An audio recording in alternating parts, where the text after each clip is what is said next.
Hello and welcome to Net That Haul. This is the fifth episode, I think, of the preseason. It's the Roast My Team special with RubberDucky and GreenBackGolfer as our special guest, aka Luke. I'm just going to quickly bring them into the show. Chris is joined by surprise. He only had internet connected in the last 20 minutes, so surprise appearance. Nice to see him here, I guess. How are you doing, mate? Yeah, I'm good, man. Obviously, the Arsenal are playing right now, and Jesus isn't on the bench, so I'm sure that will come into discussion when we roast some of these teams later. But without further ado, special guest Ducky here, first time on the show, one of our longest serving haulers on the channel. Good to be here with you, mate. How are you doing? Evening, gentlemen. Very well. 9 days to go. Final plans. Thought it was sorted and someone got crocked. Always nice. So, yeah, looking forward to it. We'll definitely talk about your plans. As you say, 9 days to go, single digits now. But I know that Luke is going to have something to say about your 18-week plan because with 9 days to go, it's too much for him to fathom. But GreenBackGolfer, welcome to the show. Another one of our long-standing haulers. It's nice to do this with both of you here and do something a bit ad hoc. And I hope we can do more of this throughout the season. But yeah, how are you doing, Luke? Yeah, pretty good. Thanks for having me. A little insight into the background of the show there. One extra viewer, as Chris had his phone on there. That was the double introduction, I think. With the there you go, the singing in the background. Yeah, great to be on. Obviously, it's someone else. It's not me. Someone else was doing it. I cannot take that. That was me. I think. That's when I looked to the right and I was trying to mute YouTube as fast as I could. It was Chris's face, so I thought he'd given it away. But no, we got two extra viewers then, themselves on their phones. You know what Chris's face was for, actually, just before we go into it? It was because as soon as I hit go live, there was a sound made before I pressed the intro music. And I know it came from him because of his reaction. And you noticed his reaction. So that reaffirms my thoughts. I knew it was going to happen, but it's okay.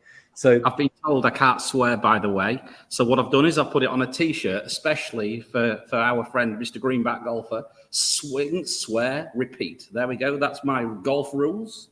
The Mariners golf rules. Swing, swear, repeat. And keep doing it. I love it. So as is the kind of tradition this preseason, we've got both the guests to give us their FPL philosophy. And we've also got their Gameweek 1 teams to have a little look at. So I think we'll start with those for the first 10, 15 minutes of the show. And then we're going to go and screen share the tweet with all of the submissions of the teams. And we're going to go through all of them. So I don't know how long that will take. Hopefully we can be out of here by 9:30. That's still an hour and 40 minutes from now. So let's see how we get on. If it descends into pandemonium, keep us going in the live chat, please. Make sure that you keep us honest. So without further ado, let's go to Ducky's philosophies of FPL. I brought your AI-generated image into here for the podcast viewers who are missing this delight. But yeah, why don't you talk us through some of your rules? And I think this might make more sense when you talk about your 18-week plan afterwards. Yeah, well, it's not rocket science, really. It's at the very beginning, you want to play it safe and simple. Go with the herd if you think the herd are correct. Take account of effective ownership, especially with the captain, because you want to be in the hunt. You know, there's no point risking unless you've got a real gut on a certain player. By all means, play your own game, but don't go differential for the sake of it at the end. Go for it at the beginning. Go at the end if you're chasing. Another one: pay little attention to preseason. Yeah, I mean, I've learned over the years that preseason can mean absolutely nothing. We've seen some teams go unbeaten in preseason, look absolutely amazing, and then when it comes to the shock of the Premier League start, you know, when we don't get a win in the first 4 games. So the only time preseason is in handy is when you get teams like Chelsea, brand new team. We don't even know what formation they were going to do, how they're going to set up. A bit like your team, Arsenal. How is Arteta going to bring all those new signings into it? So it can give you clues in certain teams, but for the majority of them, they're literally everybody's getting minutes. There's a variety of formations, and we're trying to second guess what they're going to do. Look at Brighton, for example. I don't think we really have any clues from the way Brighton have had their preseason who's going to be in the starting 11. Yeah, as I said, pay attention to Captain EO. I think one of my best recent seasons a few years ago, effective ownership became very popular. You can call it Captain Sensible, but really, you can have a great differential team, but keeping an eye on who the effective ownership is of the captain will just keep you with the masses, or you won't fall too far behind. Normally, it's a logical captain, but just be aware of it. The dangers, I suppose, of going differential, especially with your captain. As I said at the end, if you have a strong opinion on a certain player, still go for it. I mean, don't let others dictate what you're going to do. I think that's really interesting because obviously when you look at kind of early on in the season, if you especially add in the captain EO part of the conversation there, that's when it feels kind of like if you do fall behind these days with the amount of information out there, like I learned this last season, the slog to come back is insane. But if you kind of save those going against the EO, captaincy EO decisions for a few times a season when you believe there are gains to be had, your gut is there, as you say, especially towards the end of the season when you might just want to make that final push. Like last year, I still played Captain EO Ducky when it came to like the Isaac and Wilson choice, and I know Mariner did. That week, obviously, Wilson was the lower EO. And that was maybe the week where you could argue that that could have changed your season if you'd gone against Captain EO that week. But it was later in the season. It was, you're really going for it. You push for it, make or break. And I regret not doing it, to be honest. So I think what I really like about what you said is there are different ways to play at different parts of the season. And you've got to kind of figure out your play style is one thing. I always says play your way. But your way isn't the same throughout the season. And I think we forget that sometimes. We just kind of assume that our way of playing is always the same, but new information comes in, opportunities arise, and you got to take those when you can. So I think that's very interesting stuff. Yeah, I was having a shocking season last season because I actually had Haaland in my team from the beginning, but for whatever reason, I didn't captain him for the first 3 weeks, and it was almost season over, after 3 weeks because I didn't captain Haaland. And the template is going to be really strong this season because whether you followed the template last season and you did well, or you didn't, and it's pure fear that if you don't do it this season. And in terms of what you said, in terms of there's a time to listen to effective EO and when not to, I had to find a way to enjoy the game last season in the second half, and I was something like 350 points behind in mini league leader. So I set my target: can I catch him? Can I not? So played steady, but when there was a time to gamble, that's when you took it. And if it pays off 3 times out of 5, that's where you make the gains. So I think there's definitely a lot of luck, but you put yourself in those positions to get lucky. And when it doesn't pay off, on to the next season, dust yourself off, and here we go again in 9 days. So I'm hoping to bounce back from our worst season in 8 seasons. And it sounds like you had some tough times recently too, but I think next year we're all going to do well. All the guests, all the hosts, it's back to winning ways. But before we go to your Game Week 1 draft, Ducky, I think it'll be good to also do Luke's philosophy. So we'll kind of keep that going, and then we'll come back to the drafts and then go straight into the RMTs. So in terms of your philosophy, Luke, so for the podcast viewers who can't see this, I recommend you come here 7 minutes, 50 seconds, and you just got to see this site for yourself. It's essentially Luke pondering his Game Week 1 team while standing there with the putt over the golf course. So it's an interesting sight to behold. But why don't you tell us your quote from Stephen Covey, your FPL philosophy for the season? So Stephen Covey, for those of you that don't know him, is an American educator. So I assumed without Gabe here, we needed an American educator in the room. So we've gone for my kind of philosophy is based around synergy. So the combined effect of individuals in collaboration that exceeds the sum of their individual efforts, which sounds a little bit complicated, but basically, if you put it in a nutshell with FPL, there's one thing that we've all got in common, and that's that we've got 100 million, right, to spend at the start. And that's pretty much the only thing that's in common at the start. And the way that you go about spending that is down to you, right? There's nobody dictating how you do it. There's the cap that you've got to meet, and you make a decision on the players that you get. So for a lot of managers out there, they'll have 4 garbage players, okay? So they'll have 4 really poor players on the bench that may come on or get them 2 points. But the reality of how I play the game is completely different. And I've always played it this way, where I've gone for pretty much 15 strong options, probably 14, because I usually duff one of the goalkeepers. But it's usually 14 strong options that I could viably play each week. And the reason for that is things change so quickly. And in terms of price rises, especially early in the season, it's easy to change to players that are going to price rise. But ultimately, if you've got a few lower prices that you think might fly, i.e. going back a couple of years, Lundstrom came good. And this year, you'll see in my draft, I've got Ashley Young.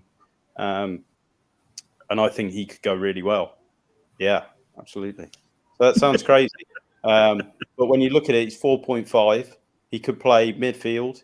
He could play in defence. You've got a Sean Dyche team that keep clean sheets, quite possibly. And if he plays further forward, Ashley Young can score goals. It's as simple as that. I'm a Villa fan. known him for a long time, and he's got that ability to turn it on its head. And at 4.5, I think it's a good option. So I always try and look out for those players early, so that I'm not trying to jump onto them. I assume, obviously, it's always hard to pick them, but I try and look ahead at that and see who might do that. And I think he's a really good shout this year. So that's why I say that combined effect is what I look for before I even go ahead and just put my eggs all in one basket. I'm trying to spread the money around a bit early doors. With that in mind, are you someone who would consider bench boosting in game week 1, spreading those funds around, getting it out of the way? Or are you see this every preseason, it becomes a bigger thing? And I've never agreed with it. I don't think so. I don't think so. And I think it comes back to what you guys say week in, week out. In the first few game weeks, you pretty much know nothing, right? So although it might be, my hunch that Ashley Young's going to go well, or my hunch that, Chilwell might score against Liverpool or anything like that I think could happen, the reality is we don't know exactly how teams are setting up. We haven't got the true reflection on what's going to happen game week to game week. So as far as I'm concerned, playing those chips early is just a way for you to try and get ahead. But ultimately, I think it always hits you in the end. So it would never be an option that I'd go for early. I think you've got to know what's going on. Yeah, no, I think it's interesting because I've always kind of not been of that school of thought, but I was interested to see what you thought. Chris, what were you thinking about the philosophy? And then we'll go into the teams. I mean, I don't understand it as usual, so that's fine. So there's a good start. But I mean, look, I see your point about spreading the wealth to a certain extent. I mean, the only thing I would say is that I just look at it from a perspective of wanting to get to game week 3 without making a transfer. That's all I do. I don't spread it that far because I may lose value in certain players, and I will certainly probably mark teams down on having too much on the bench tonight. That's what I normally would do. I would like to be able to think that you could look at a team and say, okay, I can see you've not planned a transfer in game week 2. I think that's important. I did last year, and it immediately caused me a problem in game week 3. I took a hit. A 4-point hit in game week 3 can cost you $500,000 places. and then you've got to, and again, like Nima said, I think we were both in the same boat, Nima, weren't we? We were both climbing back, and it was very tough last year to make any ground. So I think the idea is try and start relatively safe. Have a plan to get to at least game week 3 before you have to make any transfers at all. And again, once we get to game week 3, then why you could maybe take a hit in game week 3 if you need to put things right, because you can make a little mini wild card without hitting the button itself. Yeah, I think it's a great point. But going back to Ducky's kind of philosophy, I think from what I follow and people that I see, especially good players, they all play in a very similar way in terms of this safety first, then go in there. And for me, it's like, okay, we could all follow that method, right? But and I'm not saying it's going to work. Some seasons it does, most seasons it doesn't. But on the seasons that it does work and you get ahead early, you're in a position where you strength. Because if you're with the pack, trying to then differentiate from that pack is extremely difficult. So if you can jump ahead of it early, i.e., like Ducky, I had Haaland early on last season, captained him early, and then made an absolute mess of it. So I was lucky enough to get ahead and then kind of blew it last year. I dropped really quick. I had a great first month and then probably tried to get a bit too clever. And I think this year it's a sense of maybe playing aggressively early and then trying to go a bit more defensive and then aggressive when I get to my chips. So it's just slightly different way of going about it. I don't disagree with you. I think I'll give you an example. Both Nima and I, the year before last, had a brilliant start to the season, both of us. And I remember I had Ben Rama, Antonio, I had Greenwood, and a few others. And for that reason, I had a really, really quick start. Yeah. And from, when you rank 30, 40,000 in game week 1, you can play in a more defensive. Once you get 2 or 3 weeks in, you can start playing a little bit more defensive. My game actually suits a defensive mode in a sense, because I like to get into a position and then just sort of like drift, make without having to, sort of say force it. The one time I tried to force it, as Nima knows, it cost me. And that was that Chelsea move towards the end of the season, the year before last. But I think the general point I would say to anybody listening or watching is there's no right or wrong way to play. You play FPL as you want to play FPL, and like I say, there's more than one road to Rome, isn't there? I normally would say about skinning cats, but people don't like that. Oh, damn, I've just said it. Anyway, there we go. We'll go to Ducky's team next, and yes. we can have a look at his game week 1 draft. This is obviously with Jesus in it, isn't it, Ducky? And then we have one without Jesus as well, with the latest news, obviously, just in case that turns out to be serious. Yeah. So this is a very obvious one, really. For a long time I was what was I? I was 352, but this idea really kind of centers on what we know about who started with Brighton.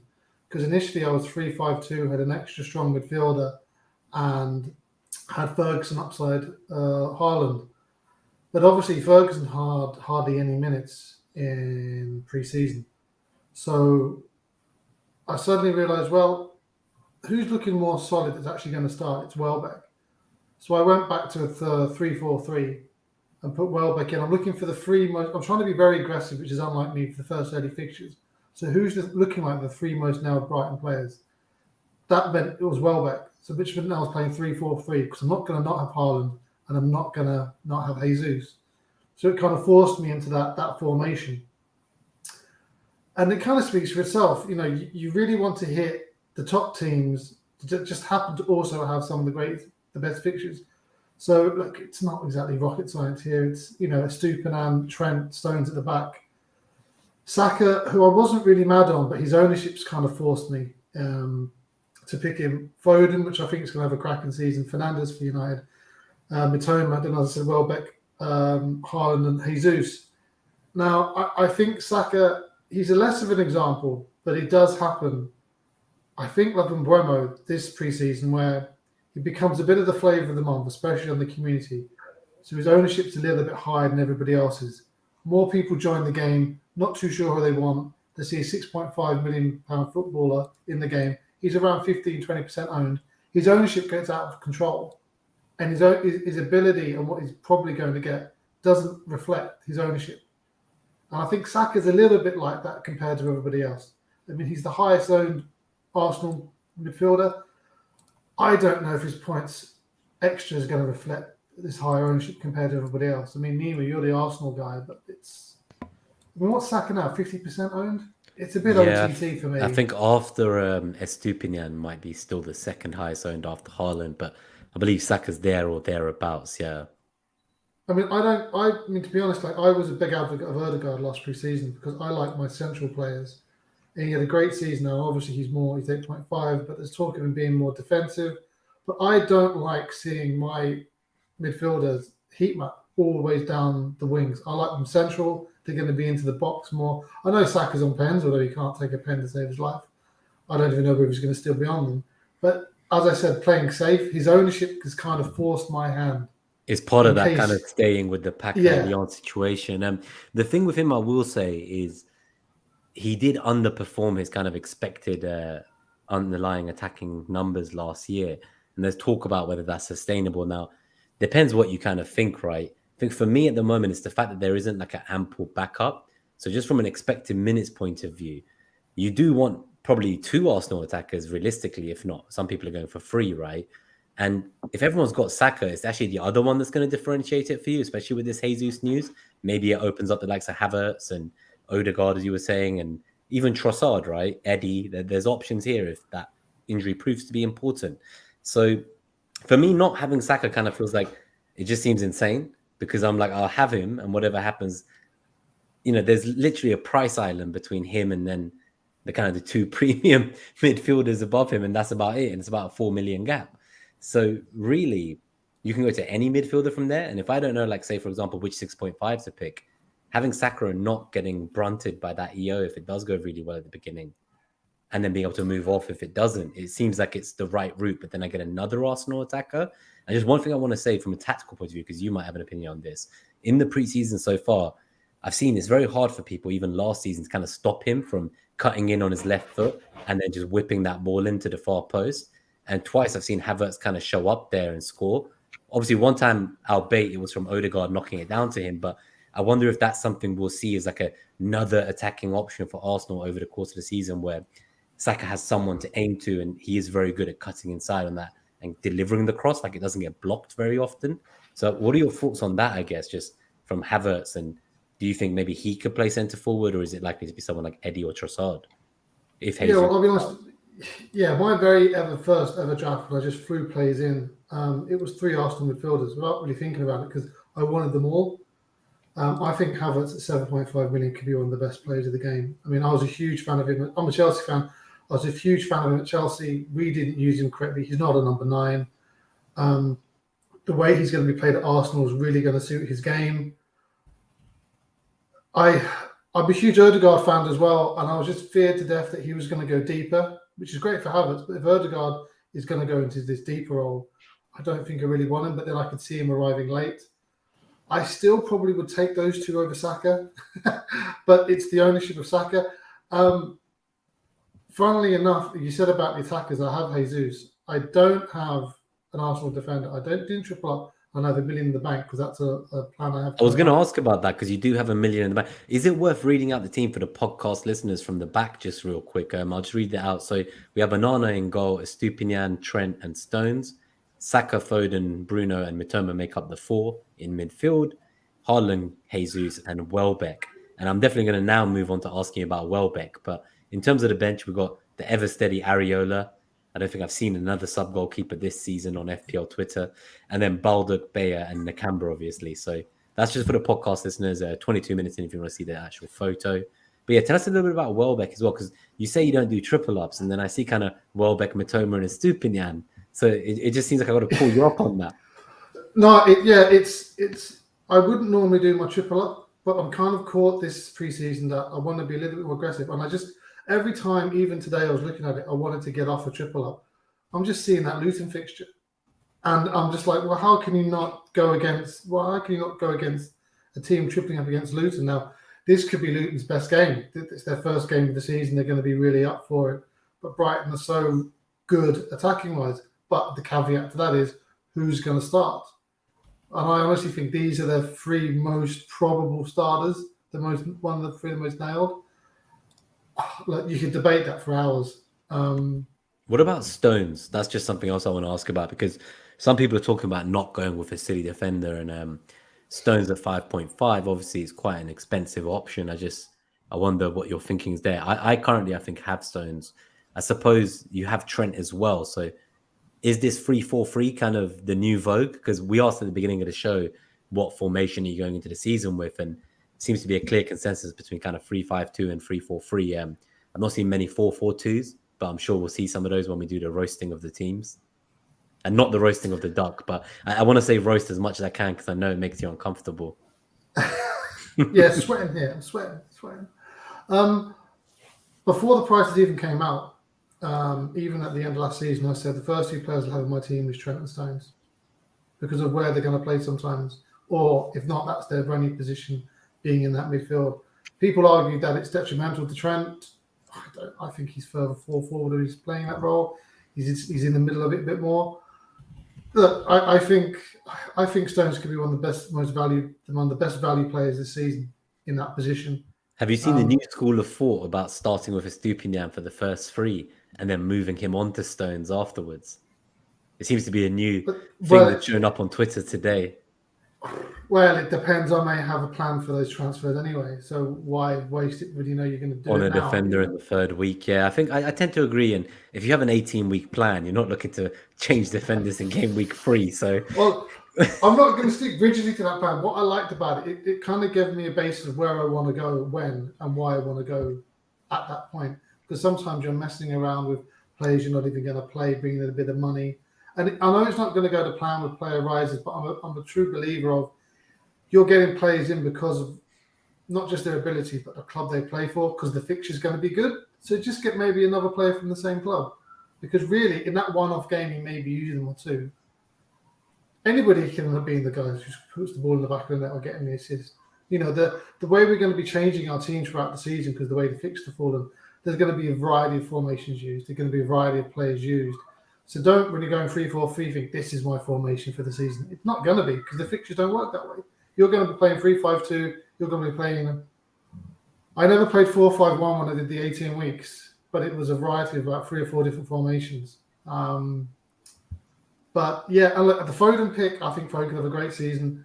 It was a toss-up between him and Luis Diaz, but Luis Diaz, no, he scored today, but he's had a pretty quiet minutes-wise pre-season. But yeah, and look, the players I picked on the bench is just because when I might need them, they have favourable fixtures. But the Areola goalkeeper, he's going to go to a much lower owned goalkeeper, you know, because he'll drop in value fairly shortly. He's too highly owned. Yeah, I am looking at that. So why don't we quickly, before we go to Luke's team, just have a look at your kind of 1.5 million in the bank draft. For the podcast listeners, this one does actually have Havertz, as Ducky alluded to earlier. And it's still a 3-4-3, but it's with the news Jesus could be out. So this one is the same back line with Stones, Trent, Estupiñán, and Onana. This time we have Saka and Havertz in midfield with Bruno and Mitoma again. And we have Nkunku instead of Jesus in this situation. Rest of the team is pretty much the same. So I guess this is what, a Nkunku and Havertz swap essentially for Foden and Jesus. So you lose the third Man City player and you just go for those early fixtures with Arsenal. And I guess my question is, like, Havertz, everyone says he will start because he was bought for so much. But I've been of the school of thought, and I got ridiculed for it. When I went on an above average, someone commented, I was like, this was great episode, but then he didn't even know the right team at the end. And I was like, I just put it there to provoke discussion. I was just saying that it's possible that, you know, Partey plays in the 6 and Rice plays in the 8, while Havertz gets used to playing left centre mid in this kind of new system that he's now being asked to change the way he plays after a couple of years and not be the false 9. And I was ridiculed for it, but today that was the team that started. So yeah, I completely agree with you. I think Nottingham Forest at home, I think, yeah, absolutely throw Havertz in that position, play in that forward position. But I'm guaranteeing you now, when they're playing away or they're up against the Kosh, he's a luxury player. He's not going to play every game. There's no chance. Because if they need more stability, Havertz doesn't play. If you've got to pick Odegaard or Havertz, you're not picking Havertz. People say it's just because of the money spent that he will start every game, right? Now, I don't think that's the case. Now, if he adjusts very well and he does that kind of Xhaka role, then obviously there's huge opportunity. And I agree with Ducky that it could be one of the most incredible values in the game. You know, last year, Xhaka got 7 goals, 7 assists. You know, Bruno's in most teams or a lot of teams this preseason. He got 7 goals, 8 assists last year. So, you know, if Havertz is better in the final third than Xhaka was, and Havertz does get the minutes, or you get on him in the right purple patch, it could be incredible value, as Ducky says. It's just about timing when that is. And for me, it's kind of waiting to see. I think the big games where you're playing like the Cities away, Liverpool away, United away, I do expect to see that if Partey isn't leaving, that he would utilize those two together. I just can't imagine why he wouldn't. And I think people have got to get the idea of starters and bench players out there ahead with Arsenal. Arteta's tried to build a team where there's 2 players for every position. People are asking, why is Raya even being bought? What a waste of money. It's not a huge ceiling raiser. And it's just about, you know, we're selling 3 goalkeepers this summer. And an opportunity came. We didn't want a goalkeeper, but this was the keeper he wanted a few years ago when Brentford got promoted. It didn't happen. Ramsdale was the plan B then. He brings him in to play the cup games, and hopefully that lights a fire under Ramsdale's ass, right? Either he kind of fights for his place and guarantees his number 1 shirt, or someone else does. But that means the Arsenal goalkeepers are kind of a no-go. And right now, Ramsdale, I think, is the second most owned goalkeeper in the game after Areola. So it'll be interesting to see what that looks like close to deadline. Are you happy with Ramsdale? Because I watch him and I think, and I said this on Sunday, and somebody brought me up on it and didn't agree with me in a different stream. I said, if it's a bit harsh, I said, if Arsenal concede 10 goals, I think I said 6 of them could be because Ramsdale didn't stop the shot. I think that could be the case. I'm just getting He seems to be a poor shot stopper. So I think one thing I will say about Ramsdale is obviously Leno was brought in because he was like an upgrade on Czech in terms of ball playing with his feet. And then Ramsdale got brought in because he was an upgrade on Leno for ball playing with his feet. And Ramsdale's only 25. And when you look at the prime age of goalkeepers, generally it starts from 27. So he's still a couple of years away. And obviously they extended his contract. They intend to see him here for a while. But he was maybe getting complacent, I would say, Ducky. And I think he's the kind of player where maybe Arteta doesn't have the time and luxury to wait for him to reach his peak and see if he does reach that kind of ceiling of talent that he has. But right now, Raya is very close to him. They both have different strengths and weaknesses that each other kind of excel at, right? So I think Raya's shot stopping is probably better at the moment. And to an extent, his distribution, his long balls and stuff, they are more successfully converting. But I think maybe Ramsdale's the kind of character where when you watch him away from home, that's where we kept most of our clean sheets last season. And he almost needs those people that he wants to prove wrong. And all those people who are hating on him and screaming at him, the rival fans, he loves that shit. So I think he thrives in this competition and he understands and he's not going to take his spot for granted. But overall, I agree with you. Like Raya could easily take that first number 1 jersey and that makes both of them a no-go. Overall, though, I do think Ramsdale is going to start the season and like Raya, if he signs, would be the cup keeper. So it'll be back to those Wenger days of having like a cup keeper. I don't know if it always works though, right? Because normally after 1 year, one of them leaves. Yeah, and what I also, before I move on, that seemed like a really straightforward move to make, but it took me half an hour because there's a game week 2 and we won't go into it now. There's a game week 2 and game week 3 team there in terms of transfers, and there's a reason why I picked those two. And you see my wage actually went by 1.5. That gets spent in game week 3 and game week 2, and it reflects the fixtures. So, and that's it. Because very quickly we want Brighton out, So cool. So we're going to quickly do Luke's team, and then we're 31 minutes in. So we're just going to have a quick look here. Some of the stuff we discuss, obviously, in this section will be relevant to the players people have when we rate their teams. So we won't kind of repeat the same things and same conversations. But throughout the course of the show, we're going to aim to go through every team that was submitted, and we'll generally have covered it at some point while looking at maybe previous drafts too, but we will give a rating. So why don't we go for yours, Luke? So for the podcast listeners, real quick, so there's a double City defense. We have Onana in goal, Shaw in defense as well. So double Manchester defenses, Ruben Diaz and Stones. We have Odegaard, Bruno, Foden, Salah, Saka, João Pedro and Cuckoo. On the bench, we have Ferguson, Young, Chilwell. Talk us through this. Obviously, this is a no Haaland draft. I like that this came up before the RMTs so that I can see Chris's reaction as well and Ducky's Captain EO reaction to this. Yeah, so simply put, really, I mean, if you're not going Haaland, you've got to pick up City elsewhere, haven't you? I mean, you've got to make sure you cover that. And ultimately, if you're going anywhere else, it's the defence.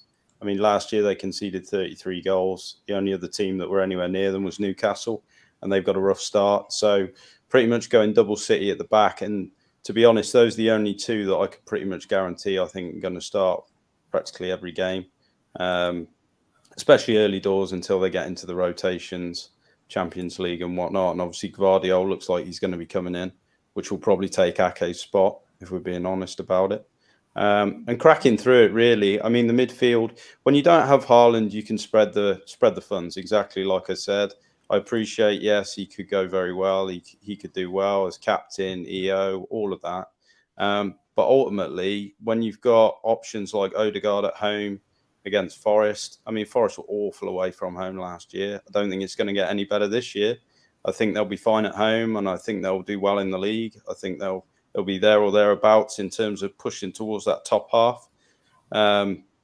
But in terms of away from home, I think they'll still be poor. Odegaard's going to score plenty of goals. I like the fact that Odegaard's a bonus point magnet. I think that's a massive thing that gets overlooked. I think last year he may have had the most bonus points. I haven't even double checked that, but especially out of the Arsenal players, week he was getting bonus points. Yeah, no, he definitely did. He did. I guess the question is whether Ducky was worrying he might play a little bit deeper. So the question was whether he might kind of stay back if there is a midfield free which has Havertz in it. I think overall, though, you'd still expect quite a healthy return from Odegaard. And in terms of expected minutes, we talked about Saka being one of the more guaranteed players of the team. You would probably argue from the attackers, Odegaard would be the second most, if not equally most guaranteed of minutes. So there is the argument for the Saka-Odegaard double up. I see that. Is the Odegaard captaincy for the podcast viewers, just real quick, is that deliberate? And then we'll go to the roasting of the teams. Yeah, it is really. And again, it's from the bonus point magnet. The fact that they're playing Forest at home, I can see a clean sheet as well in that game for them. Obviously, the midfielder, it's only an extra point, but an extra point can make the difference.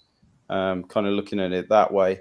And if I just go through, obviously, based off Ducky's as well, when he was talking about which Brighton player is going to play, I still can't really pick it. But I think João Pedro, they brought him in for a reason, and I think ultimately he's going to start.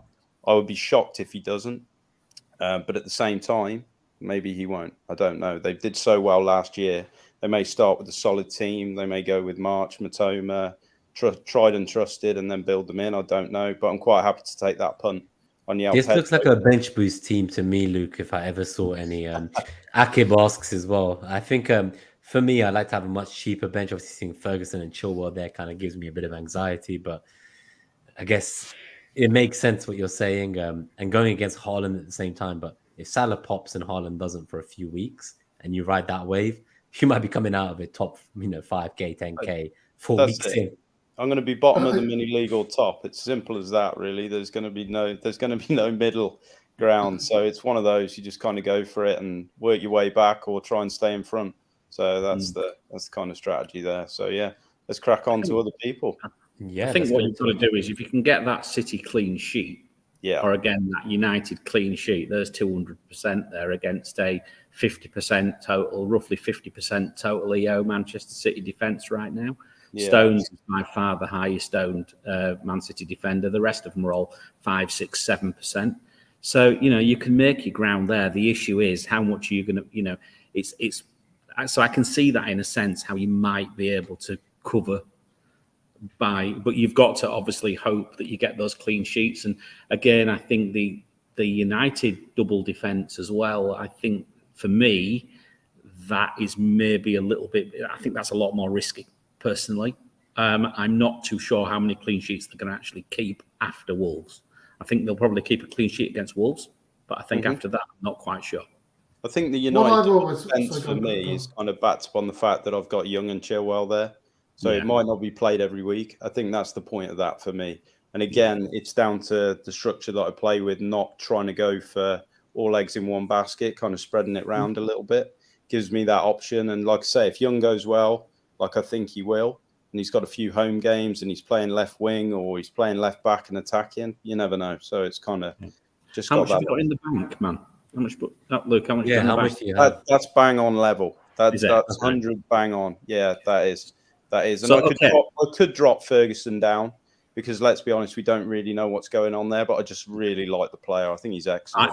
He's amazing. He's an amazing player. I really love him as well. But I just won't. He was in my very first draft, but then he left very, very quickly. Your Pedro and Ferguson combination. I just feel it's a bit of a nightmare. Pedro and Ferguson is. I've been always bench the wrong one. Yeah, it's a super.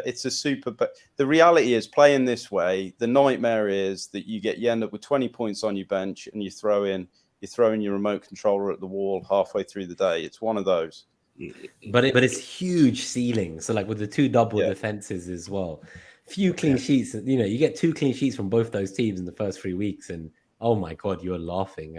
Forget any of your attackers returning. You'll be flying already. Let's. I've got my shared screen. Yeah, sorry, go on. Why don't you say something about this team? I've always found that the double defense ends up biting you on the ass, and it's better getting one strong defender from each team, and then you've got a quality cheap defender which is where you pay attention to the fixture ticker. That, say, even like Everton, they could get a good run of fixtures. So I wouldn't bother with the double defense, and I'll get 2 decent cheap defenders. One issue I have with Young is I did a bit of maths.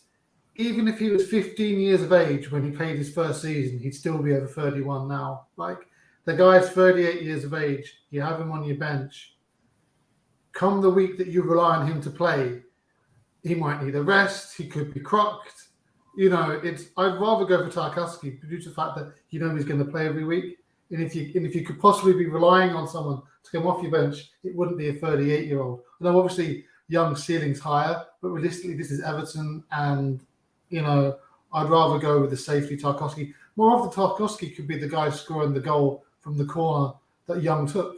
So it's just I just wouldn't do it. Like if I was relying potentially on the Everton defender, I'd go safe, and Young's had a good pre-season, but he's not going to play full season, not at 38, and he's not going to be injury free at that age. I guess the other way of looking at it is he's a 38-year-old that's got a better injury record than Haaland. So, I mean, you could look at it that way, couldn't you? He's been 38, super fit, same as Milner. So I love this. Is this a duck shoot? Is this a duck shoot? Two sides to every coin. So this was part of it. Well, how many points did Young get last season? Not many. Yeah, no, it's a good point. But I mean, ultimately, that goes back to the easy pick again. He's on your bench anyway, so Haaland's owned by 85. Yeah, but you might need him. How much is Young? 4.5. Yeah. So to be fair, would you be saying the same, Ducky, if that was like a Pau Torres or someone like a Botman, like someone who you're more confident of starting, maybe? Well, would you give this a higher rating? I picked someone from the same team. I picked Tarkowski. I mean, I don't like double defenses. I know the upside's there, but I don't think there's the risk, especially when there's a few decent defenses out there. You don't need to rely on just two teams. And look, this is a no Haaland team because normally one of those City players would be Haaland, so you wouldn't have a double defense. It is interesting because if they have a very good clean sheet record and they have the best defense in the league last season, this could pay off. But I would have gone for double defense and Haaland, and that's where I maybe am more of a coward than you, Luke. But we'll go to the RMTs now. But just before we do that, just a quick shout out for the mini league code for the podcast listeners. It's HUP69D. We will put the auto join link in the podcast and video description. As for everything, it's 41 minutes in. First time I'm going to ask today. If you've enjoyed the show, if we make you laugh or smile, please do hit that like button. Subscribe if you're new. I'm glad we've broken the 2,500 milestone of subscribers. I'm sure Ali G will make an appearance at some point in preseason as a thank you. We've got 56 live viewers here. Thank you for tuning in and joining us with Ducky and Luke. It's really nice to do something a bit more casual and ad hoc with the community. We do another RMT as well, probably before the Gameweek 1 deadline. And in terms of next week, on Monday, we will be back with Gabe for the Gameweek 1 matchup show, looking at the FDR, the NetxG, the Captaincy Metric. So that'll be like a standard episode like we normally have. If you want to join the Discord and the Members League as well, obviously, just to compete with about 40 of us, we'd appreciate your support on the YouTube members or Patreon. There's a few people who had trouble getting into the Discord. Do DM me on Twitter if you can't get in, and I will help you connect your profile. But otherwise, let's go to the first team. And this one is from Jack from the Discord. So, guys, I'm going to start with you, Ducky. What do you rate this team? So it has Steele in goal, Stones, Estupinan and Gabriel, Saka, Richarlison, Bruno and Rashford, Haaland, Jesus and Nkunku. Benches, Mings, Bayer, Anderson. Obviously, it's quite interesting to see Steele here as well, right? And Richarlison too. Just quickly, because I'm not going to try and mark people down because they could be accused of being template. I don't like the Brighton defence. There's no need. I know it's Luton, but anything could happen. Gabriel, Arsenal, a little bit leaky at the back, but the fixtures are great. I just can't trust. I had Maddison in my first early drafts, but I don't think we can trust Tottenham at the beginning. The new manager, some players are apparently struggling with the new high press. Kane is one of them. Ironically, trying to get rid of Kane. They go, Kane wants to leave and doesn't like the system. Well, that's a recipe for someone to go. If Richarlison plays up front, fine. I think Bruno's enough midfield, United midfield. Especially with United signing a new striker, Rashford's going to go down left wing. I think at the beginning, there's no need to go that heavy on United in the middle. Saka, safe pick. Haaland, fine. Jesus, he's going to be injured. I'd give it about 7 ducks out of 10, I'd say, because I don't like the double United midfield. I don't like the double Brighton defence. Apart from that, it's fine. I like the Aston Villa pick on the back because they're going to be useful, very good at the back. Anderson's the flavour of the month this week, just because of what happened. Eddie Howe was flirting with press people, saying, I haven't picked my Game Week 1 team, but Anderson's the fittest player, and they came back. Doesn't mean anything. Well done, you're fit. I'm not playing you, but thanks for running around during the summer. 7.5. No, I'd get 7. I'd get 7.5. Simple. 7.5 ducks. So let's do a quick fire. We'll get Luke's rating. I think for each of these, we'll get one person do the commentary, and then all four of us will give a score just to see what the range might be between them. But what do you give this one out of 10 ducks? 10 ducks. I'd probably go 7, but for different reasons. I don't mind the double Man United midfield at all. I think it's a pretty strong start for them. I don't mind that. The double, I don't like the double Brighton defense. I've got to be honest with that. And obviously, I'll go quite strong at the back. So, yeah, I'd say 7. Actually, quickly, I'll probably mark it down another one. I just realised there isn't a single Liverpool player here. And there's some fashion on Twitter about going off Trent, which is absolutely crazy. He's the best player in the game. You have to have him. I don't care if he's 8 million. So actually, I'm dropping it down to a 5. I'm going 5 with that one. Because if you don't have Trent, that was a quick change of heart. You're losing 3 ducks straight away by not having Trent. We're only on the first me shot one out in a minute. Can we address the Trent topic that's come up there? Why don't we address it when we get to a team that has Trent? Yeah, let's do that. Let's do that. Yeah, let's do that. Nemo, what's your score? What's your score for this one? I'm going to go for a 8 out of 10. I'm going to go for a 7. I'm going to go for a 7. Cool. All right, let's go to the next teams because just in the interest of time, so there's about 50 something plus. I reckon we're going to need to do these in about a minute. Yeah. That's why I said, so going forwards, I'll ask each of you to give more of a commentary, and then the rest of us will just give a score. Yeah. I mean, if we get onto a topic, we can always stop, can't we? And then we can just cover that topic as we go. But I think, like you say, a lot of the stuff we'll probably already do. I think I'm going to have to zoom in significantly, so let me know once I've zoomed in enough. Let's see how this goes. Okay, so I think these are big enough. Mm-hmm. Cool. So this is the first one we have from FPL Rhinos. I'm glad we came here because this is another no Haaland draft. And I know Rhinos, he's a bit of a madman, but I love his style. So, so Raya's in the team to start with for the podcast listeners. He's only there for quadruple Arsenal dream. He's got Raya, Trippier, Shaw, Estupinian, Rashford, Saka, Martinelli, Bruno, and Kunku, Jesus, Pedro. The bench is Steele, Foden, Stones, and Diaz for a bench boost game week 1. As you can see, it is confirmed, I believe, that it's a 100% bench boost game week 1. So I was asking about bench boost game week 1 earlier. I'm going to be honest with you, Rhinos. I get the bench boost game week 1 here, but let's not lie to ourselves. Stones would be playing instead of one of Trippier or Shaw. Foden would be playing instead of João Pedro, maybe. The bench isn't quite what you've laid it out to be, but I'll still allow you here. I won't mark you for the bench wankery. I won't downgrade your rating. It looks nice. It does look nice. Yeah, it does look nice. If you're going for a bench boost 1 team, now obviously I think Raya is a bit extreme. If it was to pick any other keeper that is likely to start game week 1 for this bench boost, because I don't think Raya is, if it was another starting goalkeeper as well, then I would happily for a bench boost. When I look at this, I would probably give this like a 9.5 out of 10 for a bench boost. I don't know how I feel about it going into game week 2 onwards, like whether he plans to kind of, wildcard out of this and get Haaland back maybe. But yeah, this is a very interesting team, and I'm glad we started with this one first. I've given it a very high rating, but I wonder if you guys disagree. What are your ratings out of 10? For me, obviously, I'm a no Haalander, so I'll have a little look at this. And somebody who's not going to do a game week 1 bench boost. There's a couple of picks I don't like. Obviously, we know Jesus is injured. This probably came up a bit before, but I really dislike Martinelli this year. There's a couple of reasons. Firstly, I think Trossard is just a potential replacement, and in no time at all. And they're going to split minutes, those two, solidly. It's just going to happen. I don't particularly like Martinelli as an option. And Trippier, it's great first week if you're going to go Villa, home, bench boost.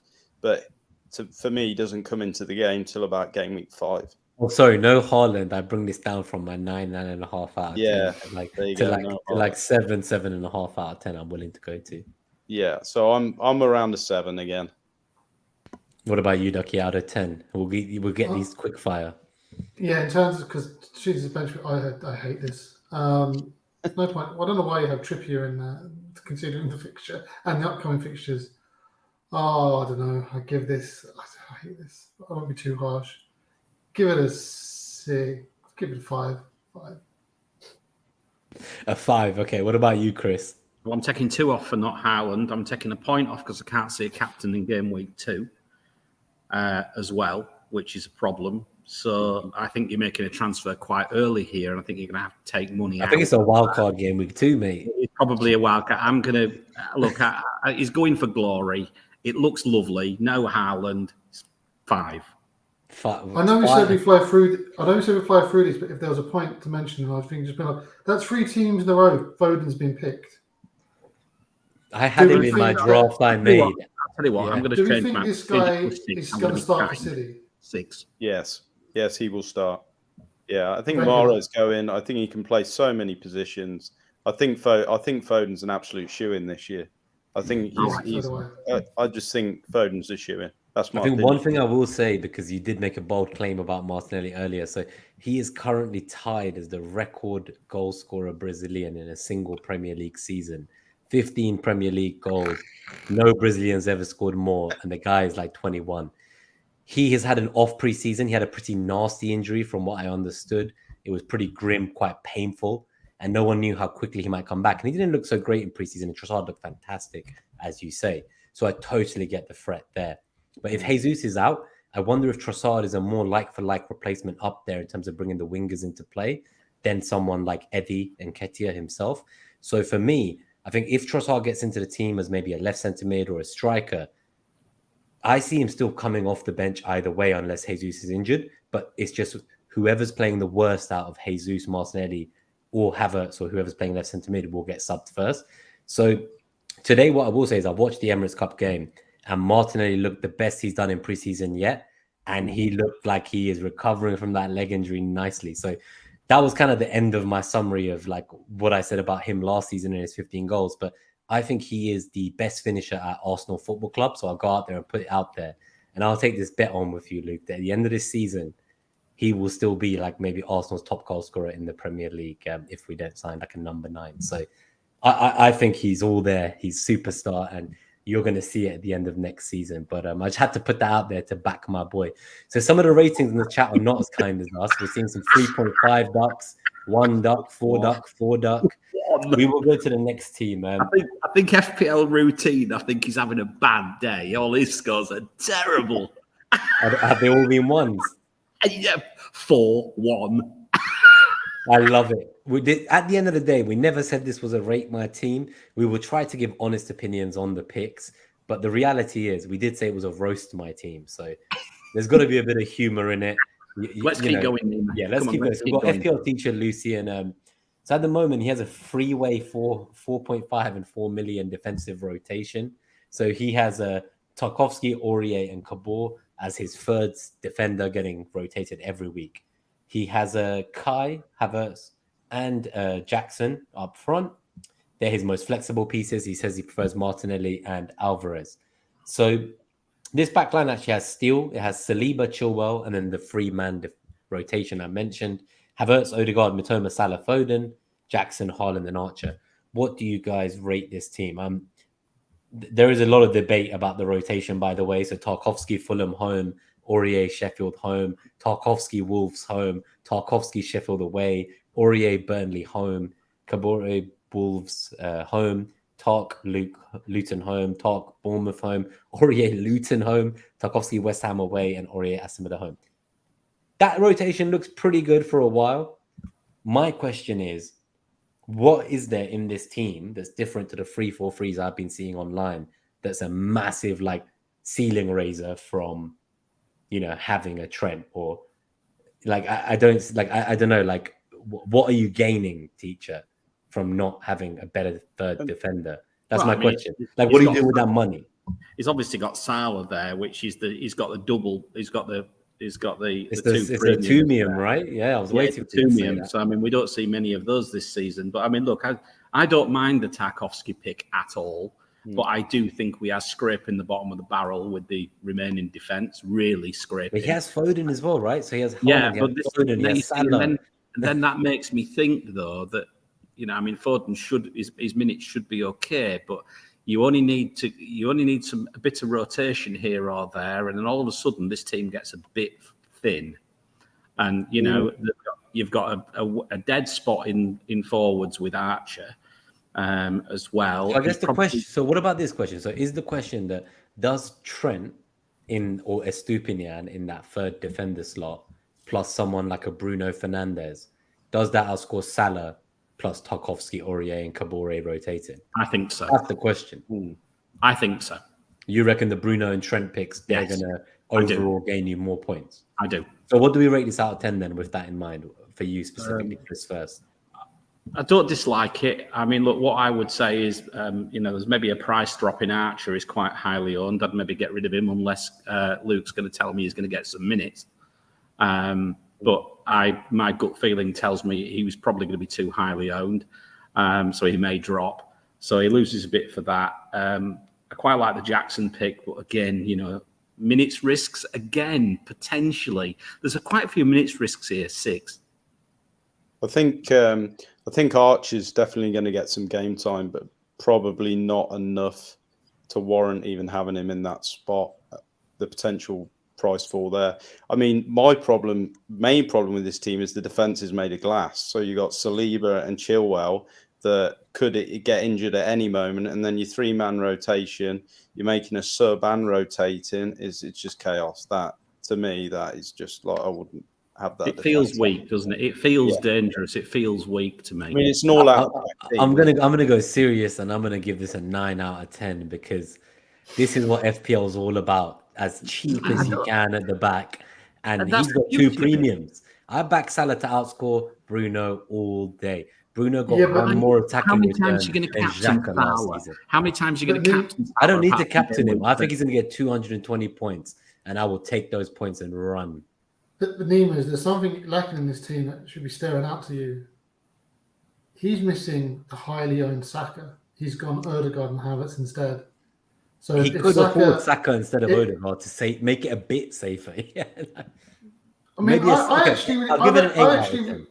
I actually really like the team, but I go back to what I said to somebody this morning about Trent. Is it really worth saving 2.5 million and not having Trent? I mean, the risk reward tells me it isn't. Get Trent in because with so many decent cheap players, you can do a lot without that 2.5 million. I don't know if that's a good thing or a bad thing, Mariner. I don't know, man. If Salah gets 5 goals in the first 3 game weeks and Trent gets no clean sheets, I mean, look, it might come and bite me on the ass really seriously. But I just look at it from a perspective of what can I do with that 3 million? An awful lot. And there are some very, very good, or 2.5 million. There's some awfully good options at 5.5, like Chilwell and players like that who can come in, and you can have Bruno Fernandes sat next to Rashford if you wanted to, and then not. And I don't think, quite frankly, and I was looking at these numbers for Trent before. I genuinely doubt. But you guys have got this wrong, though. But you got this wrong. Say he wants Salah. It's not about Trent. It's about. No, but he's talking about Trent, so I'm coming back on Trent. No, but the question is Estupinian. He could drop Aurier to another 4 million defender and have Estupinian as a third mid that he plays. So third defender. So is Estupinian, instead of this 3-man rotation, better? That's the question for me. Not is Trent and Bruno, because actually that still doesn't fund you. Salah plus this back line. No, but Salah is just so expensive again. He's so expensive for me. I just look at this and I see the ability. I mean, of course, there's no Trent. You could go Trent or Salah, but either way, you could go neither. You could go neither. I don't either. Yeah. All right, let's go to the next team. Let's go to the next team, guys. We've got a lot of teams to get through. We've got Black Wolf. He has Onana, Estupinian, Gabriel, Chilwell, Martinelli, Saka, Rashford, Foden, Bruno, and Cuckoo Haaland. 2 4 million defenders in Baldock and Kabore and Woodrow. Is basically like what I was saying. So I do like what Teacher did because he basically took like the kind of the Estupinian plus 2 4 mil defenders and just said, you know what, I'm going to find the best 3-way rotation for the same price. Yeah, and it's an interesting concept. I don't think like anyone can call which option is right. And I would not be surprised if Estupinian ends up by game week 3 with like 4 points total. So it is possible, but the ceiling is fun and I want fun picks. So I will always pick this over that fucking 3-man rotation that I just gave 9 out of 10 to. So what do we give this one? You're picking a stupid now for the fixtures, like a lot of players, because I guarantee you, in game week 4, his value's going to drop because we're all going to drop him. As soon as Brighton's decent fixtures go, you don't trust them. Yeah, I won't want to hold him from there. Especially down there playing in Europe. Someone like Porro could be interesting as well. Obviously, he's 5 million, and someone in the chat mentioned him, and we've not seen him in the draft yet, but he has some great attacking underlying numbers in the few minutes he played last season. So he's just someone I think we should consider. Another team with Foden. He's obviously very, very popular. The Nkunku one, I think his minutes are just as well warranted as Jackson's. And between the two of them, God knows which one ends up putting the ball in the back of the net. So if you needed 0.5, that was my question for you as a Chelsea fan. Obviously, we've seen one team with Jackson, one team with Nkunku. What are your thoughts there? Because obviously Jackson's played most of the preseason up top, and Nkunku can kind of be a bit more versatile. Is there not, to a level, the extent that he could be more likely to kind of play across the field? Like he's going to get a bit more minutes than Jackson, or would you save that $500,000? I think it's a flip of the coin, really. I think Nkunku's going to be down the middle. He'll be behind Jackson. Jackson's probably the first player to get subbed out of both of them. But the damage could be done. Look, I'd always be of the opinion, go for the cheaper one for now. But my game week 3 team has both of them. So Nkunku, look, if you don't need the 0.5, go for him, but don't go for him just because he's more expensive and you think he's the better player, because the way we've seen it, there's not much between them, and Jackson's playing higher up. So logically, in my head, why are you not going with Jackson? I think this, to be honest, for me, comes back to what you said about preseason. I mean, ignore preseason. Jackson compared to Nkunku? Nkunku's a world beater compared to Jackson. His pedigree, his UCL performances, his stats, his record, his goal scoring, and I think Jackson. Yeah, okay, he's done well in pre-season, but how many goals did he score last year? 5, 8, 6? Something pitiful. It wasn't many, was it? So I think he's going to be in a much better team, and the way the teams are set up, it's all about get it to the main man, get it to the top guy. And Kuku could end up with 15 assists and 2 goals, and who's making the goals from those assists? It's the guy playing number 9. I prefer Nkunku though for me, but that's just my take. Maybe I'm biased because I played UCL Fantasy and he always was someone that did very well in that. But I bring my biases with me, which is always good to do. Let's just give this a rating out of 10 and we'll keep going because we've done 3 teams out of 50. And we're 1 hour in now. We've got about an hour left max, I'd say. We actually give it a 9. 9. Give it a 9. Yeah. I'm happy to give this a 9, maybe 8.5. What about you guys? Yeah, I'm pretty. I'd go 8 with this. I think it's strong. Yeah, I think it's a strong team. For a no Trent team, it's the best you can get. For a no Trent. Yeah, this 5-man midfield doesn't have a 6.5 midfielder.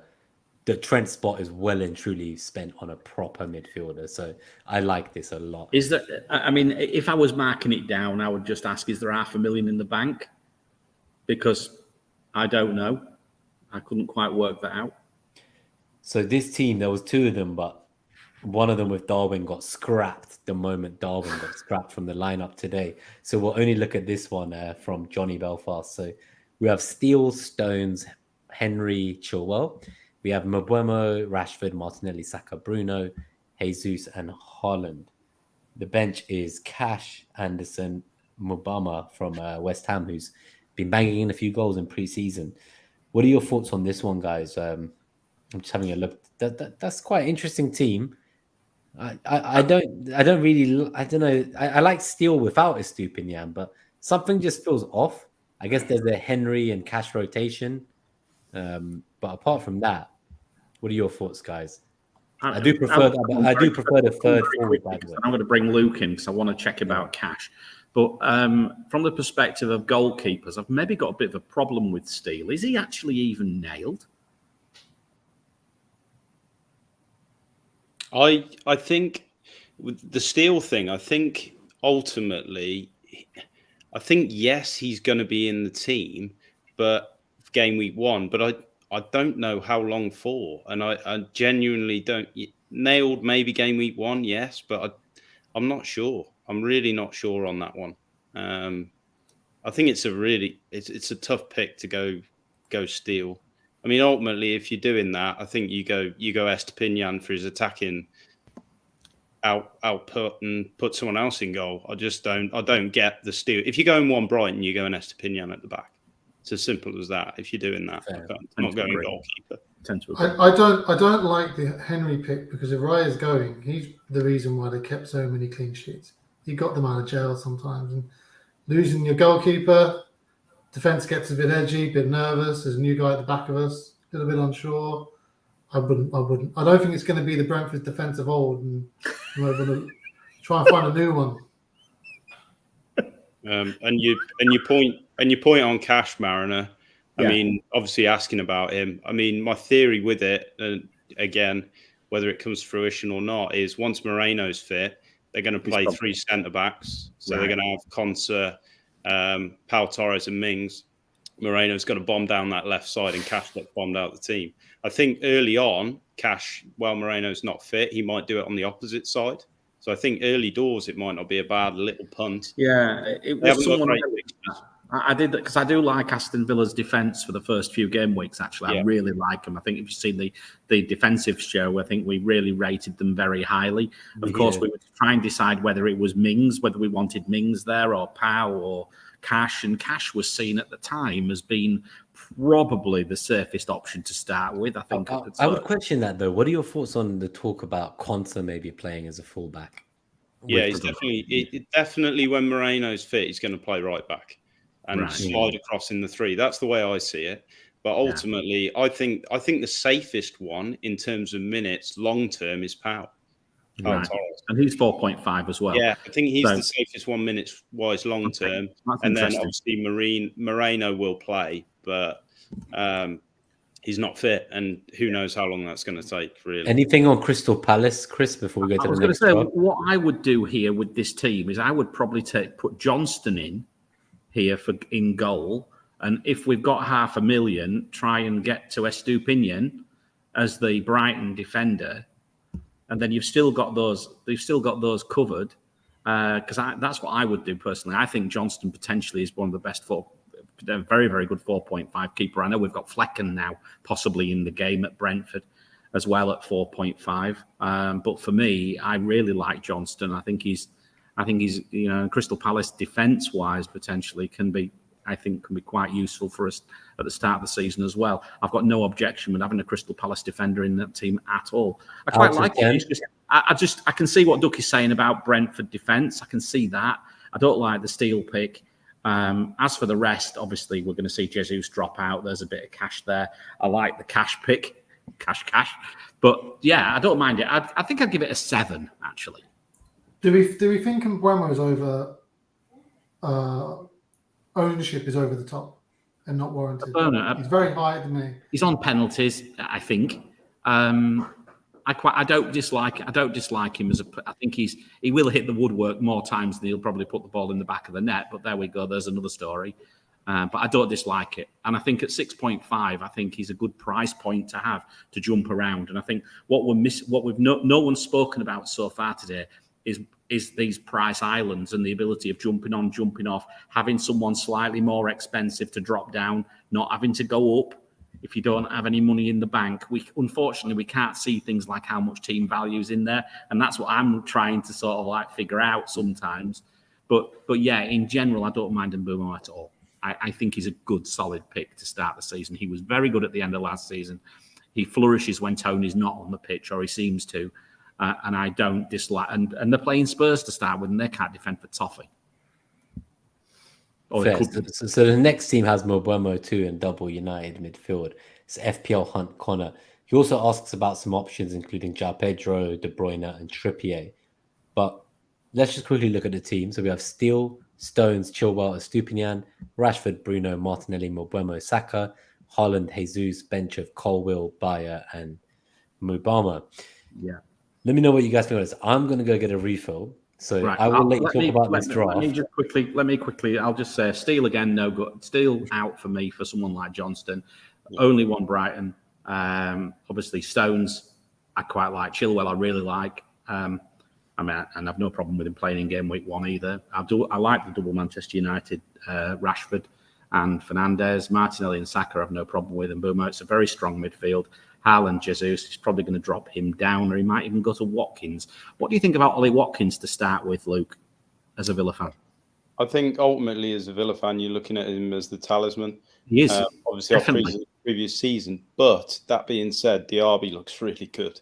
And again, from Leverkusen, he looks electric, this kid. I don't watch much of the German league, so I can't say I've seen him play in big competitive games because I'll be lying to you. I haven't. But again, off preseason, he looks absolutely electric. So it depends how they deploy him. But ultimately, he's going to be on penalties. There's all of that element to it. And I think the thing with Villa is, are they going to be a team that now scores more goals? And I know he scores a massive chunk of them. Or are they going to be a team that's going to keep it pretty tight and win games by a few goals? 1-2-0, maybe 2-1. I don't see him going bonkers at any time. Whereas a Newcastle forward, so you've got Wilson. And again, I don't know which one they're going to pick, but I would probably go one of them over him, depending which one starts. But again, you can't pick that. Watkins is going to play. He's going to start. So he's safe on that front. But you know what? We're lucky with the way the fixtures, because you've got 7 game weeks to really see how they're going to be, and then they get a great run. Yeah. So we've got time to really, we've got time. But they've got great fixtures in 2 and 3, but you can let them go. And then by game week 8, we'll see what they're like. The flip side of that, Ducky, is are you, by going for that, because the argument is go for Watkins, which is tried and tested for the first couple of game weeks. And then, maybe we know what's happening a little bit more with Chelsea by the time we get to game week 3, and then you can drop down. Whereas if otherwise, if you're on that 7 point, if you're in a different price bracket, and you've got Nkunku jumping in price quite quickly, because the fact is his ownership will skyrocket if he scores against Liverpool for sure. Then the risk is that you end up having to move, urgently on something. So I quite like the idea of replacing Jesus with that 8 million option, if you ask me. Right now, I quite like that. He certainly jumps up into the thoughts, because I think Watkins fell into the trap where good option, somebody better in a better team instead. Jesus is now gone. Yeah, he's a tough one. Who's left? You're gonna really want to jump on Chelsea, when you're gonna. You want to get off to a flyer, and they're playing Newcastle, and that's just tough, isn't it? Well, I think that... Are you going to bring him in by the time you want to get rid of him in game week 4? It's a lot of chopping and changing early on where you can. I don't think that's the point. I think too many people, and I'm gonna say this as part of the Rate My Team. I think too many people just look at game week 1 for that first instance, because if you look at it, Newcastle away, that's a tough fixture. I get that. But after that, when you said game week 7, for me, Villa's fixtures are pretty good. They're not bad at all. I've been quite surprised looking at people complaining. Yeah, I thought the fixtures looked very good, and Watkins is someone for me who I've had my eye on all preseason. I don't understand kind of this idea that it's not. I see him scoring in game week 2, 3. I could see him scoring in game week 2, 3, 4, and 5. Everton, easily. Liverpool, and Palace. No problem. No problem. This is what I don't get, because I'm not saying you're wrong, right? But then you just said those fixtures are good, right? And you've included Palace. But then sometimes Palace, they're a good team. I don't agree with them, but I suppose it always comes down to how you rate these teams. I mean, look, Newcastle, anybody can score. Anybody can score. Everton, you could, on a fixture ticker, you wouldn't disagree. Someone says that's an easy fixture, but at the same time, you're saying Everton with Sean Dyche, they're going to be a 1-0 team written all over them. How many goals are they really going to concede? Not many. Not going to win many games. Not going to concede that many goals. Then it's Burnley, maybe. They could do well against Burnley. I guess the question is, if you look at, say, Chelsea, we're talking about Nkunku and Jackson. Chelsea didn't score many goals last season, right? And we're backing them based on almost this bias that they're generally a good team historically. So again, is it not the case that maybe Chelsea compared to Villa could spread the goals around themselves? So we don't know where those goals are going to come from. Whereas with kind of Watkins, you would see him being the talisman. You would think Emery, I think since he came in, Villa were like 4th best in the league. You know, they brought in DRB, they're strengthened around the team generally. Like, there's more people delivering the ball to him. Yeah, but this is what I'm talking about, the fixtures, right? And this is where Villa kind of, it's almost like the second best option, because look at Villa, okay? Game week 2, 3, 4, 5. Everton, Burnley, Liverpool Palace, okay? But then look at Chelsea's, right? Everton, Luton, Forest, Bournemouth. Now, if you're telling me which teams are going to score more goals, it's Chelsea, because Villa have got not bad fixtures. Chelsea have got great fixtures. You know, if you're not going to back Chelsea against those clubs, you're not going to back them all season. And if I'll get Villa, I'll get Watkins in game week 8, right? When they've got Wolves, West Ham, Luton, Forest, Fulham. You really go hard on the really great run of fixtures. And so not only do you get Watkins, you might pick up a Villa midfielder as well. You know, you go big when the fixtures are that good.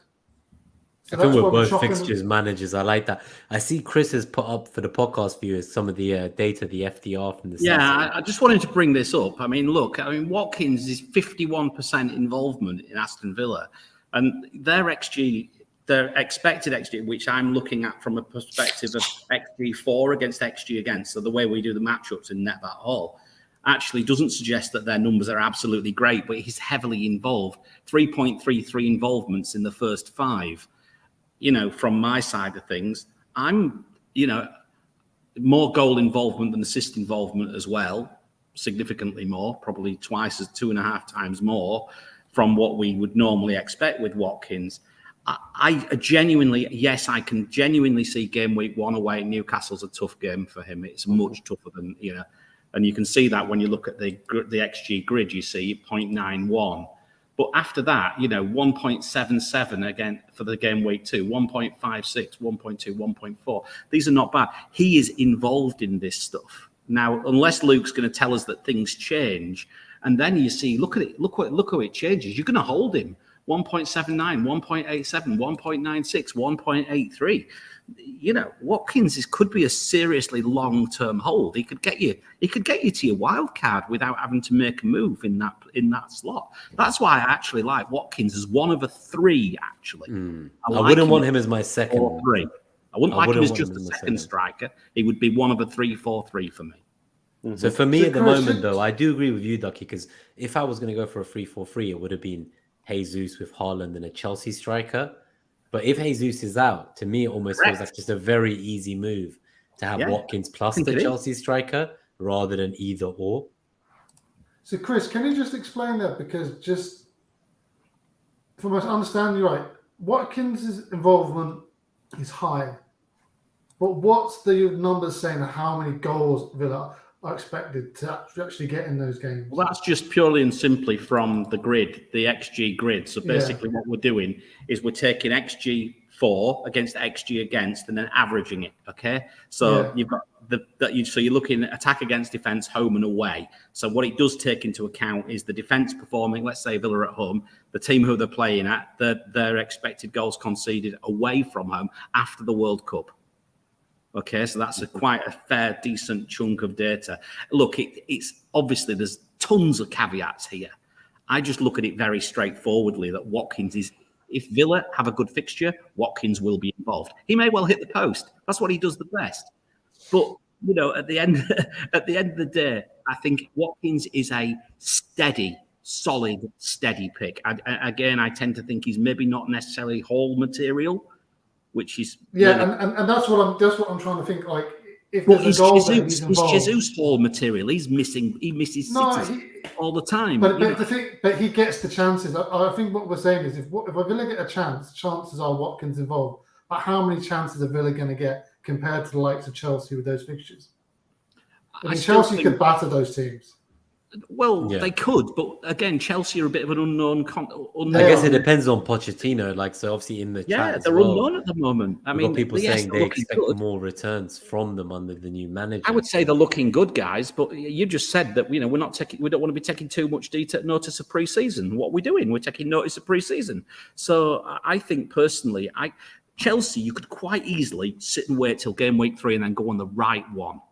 in game. Oh, that's what I think. And that's what I think people are doing. But that's the problem. That affects picking Watkins for Villa. Yeah. Well, that's why I think Watkins is safe. I mean, as it happens, I might have tried to find it with your draft. I might have actually tried to get Welbeck up to somebody higher and drop somebody out somewhere else. And, I think Welbeck's a risk. So I think you mean like Trent? It swings and roundabouts. Yeah, there's no right way to do it. I just think that Watkins, for me, is safe. And he's not very highly picked, so he's not even safe because he's template. He's safe because of his talismanic nature. Correct. And the fixtures, you're saying. Okay. And to be honest, he's captain material in game week 2 as well. If you haven't got a Liverpool player, he's captain material in game week 2. No, I'll just captain Haaland at home. But moving on, just conscious of time, I do want to put up FPL Routine's message. I do agree. A lot of these drafts look the same. FPL Routine is giving a 2 out of 10 for many of them. I'm going to start scrolling to teams that have some assets that we've not seen yet, so we can also. Yeah, I think that's a good idea because we can't do every one. It's just impossible. Well, we can if we just give a rating out of 10, but let's only discuss the new additions we've seen. All right, so let's. If you've got a player in your draft that we already spoke about, we will have covered them in one of the other drafts. But we won't take Gabe's one because he submitted in case no one else does. And there's over 50 submissions. So I'm sorry, Gabe, but we'll look at your team in the Game Week 1 matchup show. Can we have a quick look at that? Just a quick glance at that. Well, he's got De Bruyne and Alvarez. That's a joke. That's a joke team he's put up there. Alvarez captain, De Bruyne. He's just winding. He's pulling your leg there. He wants a roasting. That's a joke. He's on the beach in Costa Rica. He's on the piss, man. I sent him a message the other day saying, "Are you pissed? What the hell have you done? You've got treble Arsenal defense, you idiot." Yeah, get on. Oh, he had a treble Arsenal defense draft. You're not even seeing that. He's got some interesting drafts. I said, "Have you been on the rum?" Right, let's go for Ozzy Sharks. I like this because it has Johnston in goal. I like it has Gabriel Estupinian and Cash actually starting. Chilwell on the bench. Foden, Bruno, Saka, Martinelli, Jackson, Darwin, Haaland, and Eze's on the bench. The money is very well spread out here. So this is 102 million here. No. So I think the no trend, like he's gone for no trend, but like I feel like out of every team I've seen it. Yeah, but out of all the like we're not seeing Salah and Haaland in many teams, right, Ducky? So for me, like this is the only team I've seen without Trent, with Haaland, and that actually looks stronger for not having Trent. Most of the other Trent teams I've seen are like yours, where it's like 4.5 million defenders rotating. This guy has like Eze and Chilwell on the bench. Like this is good, right? Yeah, we were going to talk about. Go on, we were going to talk about Trent when he came up, and he hasn't come up. He will come up. He will come. He hasn't come up. He will come up. We can't talk about him yet. He will come up. Just one thing about the Stupin and Shaw, there's a bit of rotation there. After that game week 4, you're going to get rid of one of them because they both have a terrible run. So where'd you go then? So say again. Sorry, I didn't hear you. I lost you for a second. Just saying, the Stupin and Chilwell thing goes out the window after game week 4. I think it is. Is it game week 4? No, sorry. It's fine. It's fine. Sorry, I got game weeks mixed up. Yeah, I don't like the Darwin pick. I mean, Darwin's maybe not. He didn't start, did he? So now people might cool on him. I'll tell you what. I've got a tiny about this. I've got a slight problem. I think there's a bit of a benching headache in here. To me, it feels like you've got Eze, you've got Chilwell. So that's a lot of money on the bench. Don't talk about it as a bad thing. Benching headache means you've got quality. That's the way I play. You've got to back yourself to play the right play. Earlier, you were saying you thought the bench was too thin. Now you're saying the bench is too thick. We can't please you, Mariner. Can I just say something about Eze? Different here. I think Eze is a terrible pick. He's really popular on the Twitter, but this is a Roy Hodgson Palace, right? I remember seeing Roy Hodgson for the first time in 1996. He managed Switzerland. They were defensive. He's been defensive since I've known him, which is nearly, getting close to 30-odd years, 25-odd years of him playing football. He was very attacking last season because they had to go for it. This is a very poor Palace team. I mean, yes, he could arguably be the talisman, but what do we really expect him to do in a rubbish Palace team? very, very little. You know, Blue Danube Joe says Palace only finished strong last season because of the favourable fixtures. What do people really expect from Eze in this team? It's another Twitter template flavor of the week, and I doubt he'd be in many teams come 9 days' time. Bench boost this team. All right, rating out of 10, guys. We're gonna keep going. There's a lot of teams. 7. Yeah, I'm 7. I'm happy with the 7. I was gonna say 7, but because it is roast my team, I'll go 6.5. William in Mallorca. His main concern is he doesn't have any Brighton attackers. So at the moment, he has Leno, Chilwell, Stones, Saliba, Foden, Saka, Bowen, Bruno, Jesus, Haaland, Jackson, Danjuma on the bench, Anderson, and Cash. This is the first fully playing outfield bench I've seen in all of the RMTs. And Bowen is in here too. What are our thoughts on this? This is Saliba over Gabriel, Leno in goal. Some interesting picks. His main gap that I see is Brighton, as he says. There's 0 Brighton. Well, I like it because just imagine if Brighton are a bust, which they could be. They very well could be. I will give this team an 8 out of 10. Ooh. Yeah, 8 Ducks. I think it's brave, and for that I'll give him an extra point. But I'm going to take some off for Leno. I'm not so sure about him. I've had him all pre-season. But then I'm going to give him some points back for Bowen because I really like the Bowen pick. He's in good form for pre-season, and I think he could be the player who could come out the blocks the quickest. They destroyed Bournemouth at home the last game of the season, didn't they, as well? If you have Leno, you've got to do the rotation of Pickford and find the extra money, 0.5. 1.6. He's in such a bad mood. That's worse. That's one of his strikers, keepers, losers, weepers team. Actually, I hear you're the star. Apparently so. That got announced. So we got. So we'll keep going. I think that's worse than the template team. So I'm interested to see what manages to get a 5 out of 10 from you routine. Robbie says, "Go on, roast it." Onana, Estupinian, Stones, and Zinchenko, Mitoma, Foden, Rashford, Saka, and Mount. Jesus, Haaland, bench of Ferguson, Pau, and Kabore. So we've got Mount in here. That obviously we've got Zinchenko as the Arsenal defensive coverage.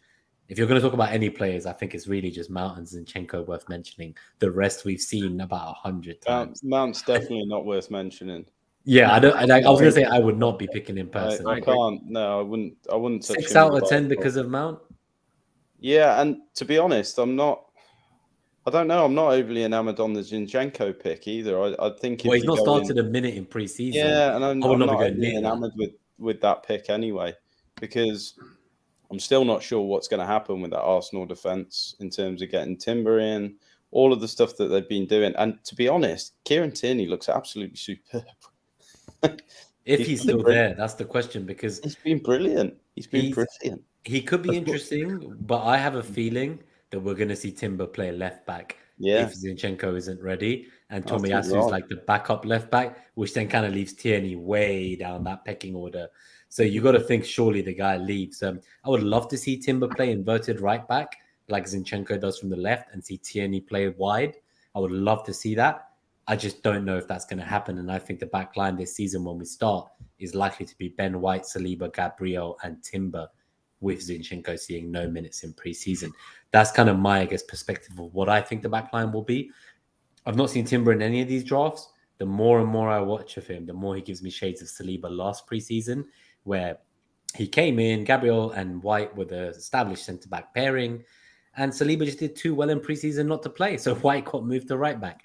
Similarly, the way Timber has played, both at right-back and left-back, I just see him starting, and someone is going to lose their place eventually if and when Zinchenko comes back to play left-back and Timber moves elsewhere. But for me, Timber's giving me shades of Saliba, and he looks so confident on the ball, 22 years old, Ajax captain.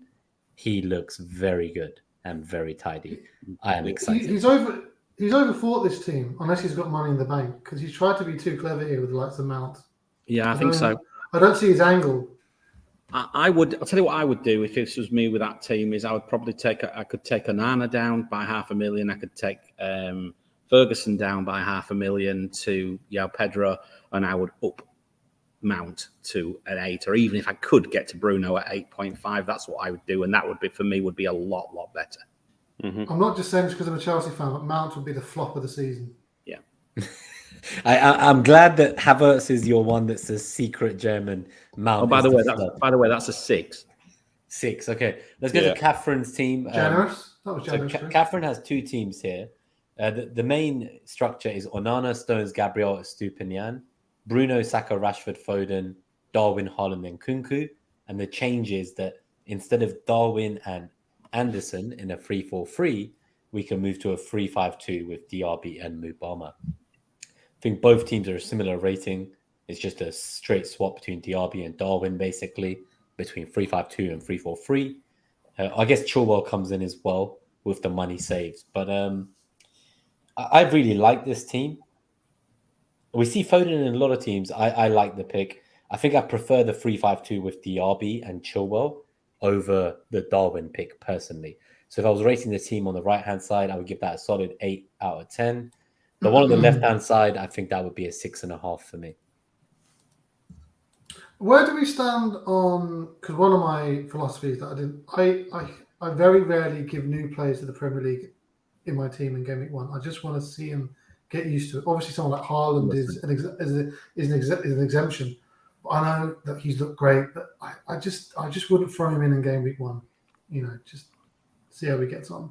Wait and see. A lot of these players are right. They're good picks. I just think the timing's a bit off. Fair. I just think that DRB pick, I'm viewing it as DRB instead of Watkins. And based on what we were saying in the chat, I do think that there is some kind of good commentary there around the savings you can make on DRB over Watkins. Obviously, in this team, it allows Chilwell instead of Colwill, but one of Chilwell or Estupinian is going to be benched every week. So it's like, do you want your money in your lineup or do you want your money on your bench?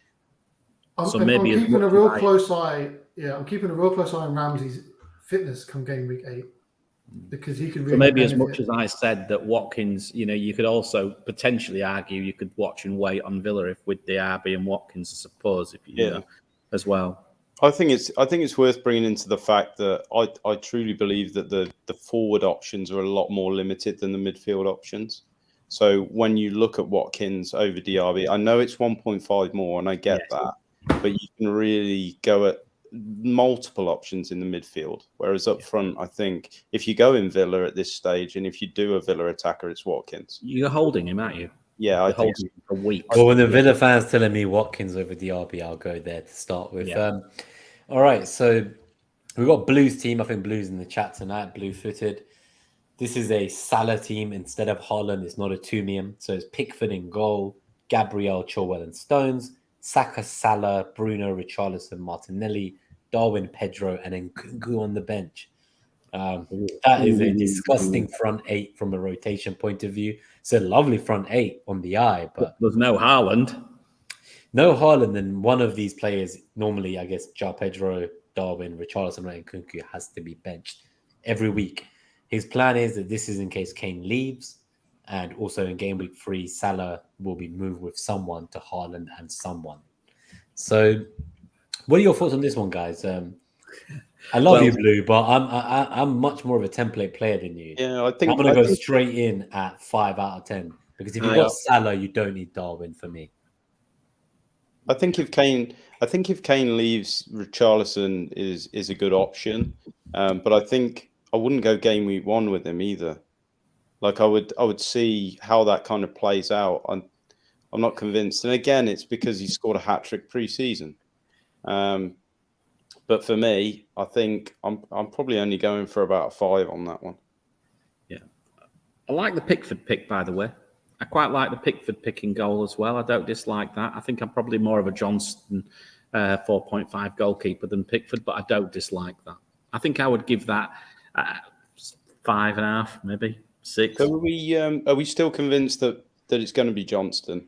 Is that definitely set? I think, well, everything I've seen, probably yes. But I mean, I could be proven wrong. I need to watch Planet FPL and the correspondence weeks. Yeah, I've got to get through them yet. I would imagine it is, but I just haven't heard otherwise. Yeah. And I know Guait is a good goalkeeper. So Blue says, "Let's talk game week 2, chaps." He's getting his To be fair, we've got to let him have his comeback. He just got given a 1.5 out of 10 by FPL Routine. So the lowest score of Isn't the that night. the highest rank routines given so far? 1.5. Actually, it probably is. Yeah. So, thank you, lucky stars. No, I think you got a 4, Luke, actually. Oh, did I? Yeah, I think so. You're miles ahead. I'll take this, Blue. If your Game Week 1 team outscores the template team, 10 pints at the September meets for you. If not, 10 gifted memberships on Net That Haul. I will take that. That will instantly increase the YouTube members by 25%, and that would be a big support. Thank you so much. But he might be right. Imagine I'm the one paying out 10 pints from this. Fuck my life. So he has 2 million. Now we're going to speed up, Mariner. So speed up. Yeah, well, we need to quickly, don't we? But I don't. This is from Claire. Only discuss the players who are new. Right. So Martinez in goal, cheaper options for me. And we've got our first trend. So we're talking about Martinez and Trent. So Martinez, cheaper options for me. So that's marked down. Gabriel Estupinan, Trent. I don't like Trent because I think we can save money. Eze, I tend to agree with what Ducky says. Gross is an interesting one because he might be on penalties. That's your Brighton cover. Yeah, Yao Pedro, Jackson, Haaland, Luis Martinez on the bench. Wow. Is Gross nailed, Chris? In which position? Yes, but yeah, but where? Yeah. Is he on penalties? Is he on penalties? This is the question, isn't it? Yeah. He's like At this point, I take nailed regardless of a position. he could play right back, but he is nailed, I would say. I think Gross he will probably is. Gross will Probably play. is. Yeah, I Gross think he will probably play. is. I'd just say double Villa defence. I suppose there's Conser there as well. In fact, treble Villa. There's Douglas Lewis there as well, mate. Luke, what's he going? What's he doing? I mean, The thing about Joe unless you get bonus points from scoring from corners, I don't really fancy Douglas Luiz, to be honest with you. Because that's all he tries to do. He tries to score from corners. Outside of that, he's all right. Conser Martinez. I mean, it's brave. I mean, I'm a Villa fan. I wouldn't go double Villa defense for the life of me. But I think one's always a good shout. But 2, I think no. I think Power, like you say, Power is probably the long-term pick. I think so. 4.5. Out of 10, no guys. problem in that. Wait, the gifted membership went to me. Oh my god! I'll gift the membership as well in return. Quick scores on this one. Quick scores, guys. 5. Yeah, I tend to agree. 5. 4. It's got Trent. I think. I don't know why Brighton bought Joe Pedro. I mean, he didn't exactly have a fantastic season last season. I think he's a squad player. I thought he looked good at Watford when he was in the Premier League. He looked like an exciting prospect. I don't know how he's got on. Squad player. How much did they pay for him? Record signing. Exactly. He's not a squad player. Who's next? Pedro? Yeah. Yeah. So I think because of Pedro, Jackson, Gross in this team, and then 5.5 on the bench in Luiz and Martinez on the bench, Conser, I have to go 5 as well. But I do like the team, but I like to skimp out on the bench and kind of just spend more. So for me, Gross could be like a more expensive midfielder, and that bench could be a bit cheaper. And if that happened, I would go up to maybe an 8 out of 10. Yeah. What I'm delighted to say so far is I've only seen one Luton player in any drafts. Which, by the way, this goalkeeper I've not seen, Strakosha. Never heard of him. Who is he?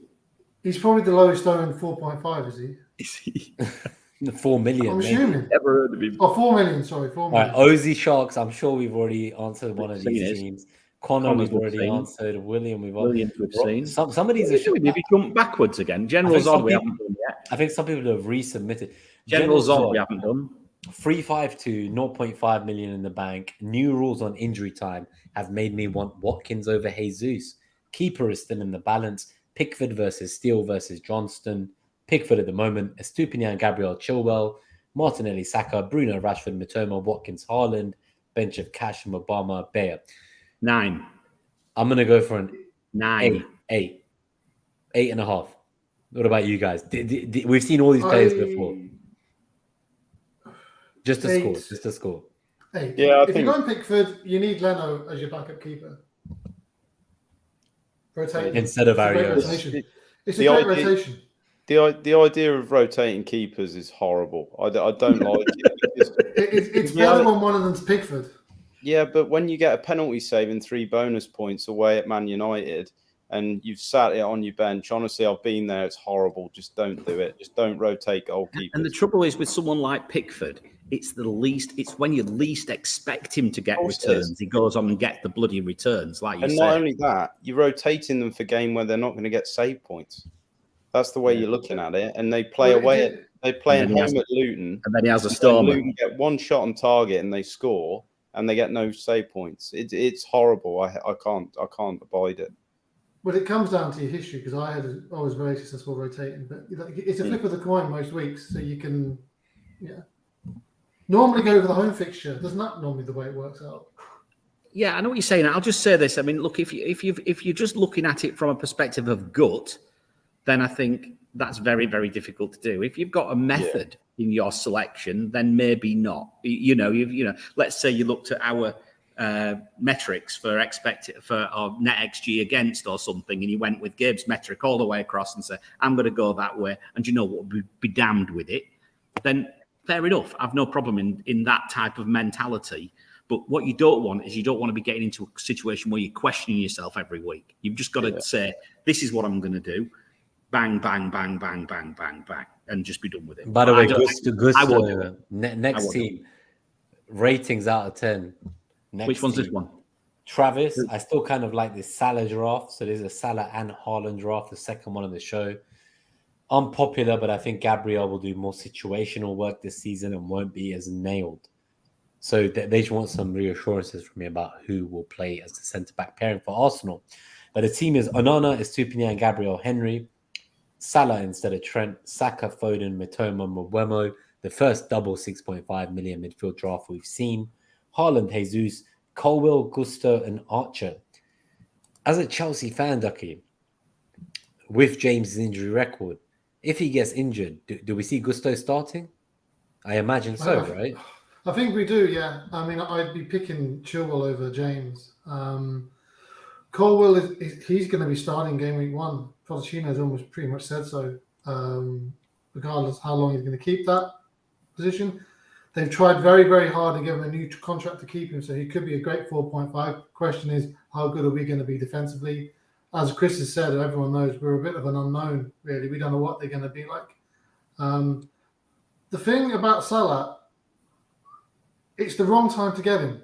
When you want Salah, it's when he really hauls at that price, and you want a better block of fixtures, and it isn't in game week 1. It's later on in the season, on game week 9, I think it is. So what would be your score out of 10? I'd give that about I'd give it a 6. What about you, Chris? 6. What about you, Luke? Yeah, 6 for me. And just a very, very, very quick point on Salah. I think he's the only Liverpool forward that we know is going to start. Yeah, true. Out of all 5, yeah. I still like the Salah pick. To me, that's got a weight to it. So for me, right, this team, I guess if I compare it to like what I've seen in the template, I essentially see like a second 6.5 million midfielder plus like Henry instead of like an 8 million midfielder and Trent. There is a blazing hole in this draft as well. There's no Manchester United midfielder, and I think you're going to need one. Yeah, with those fixtures United start with. If you ignore United, I would give this a 7.5 out of 10. With the United gap, I think I'll go down to 6.5, 7 out of 10.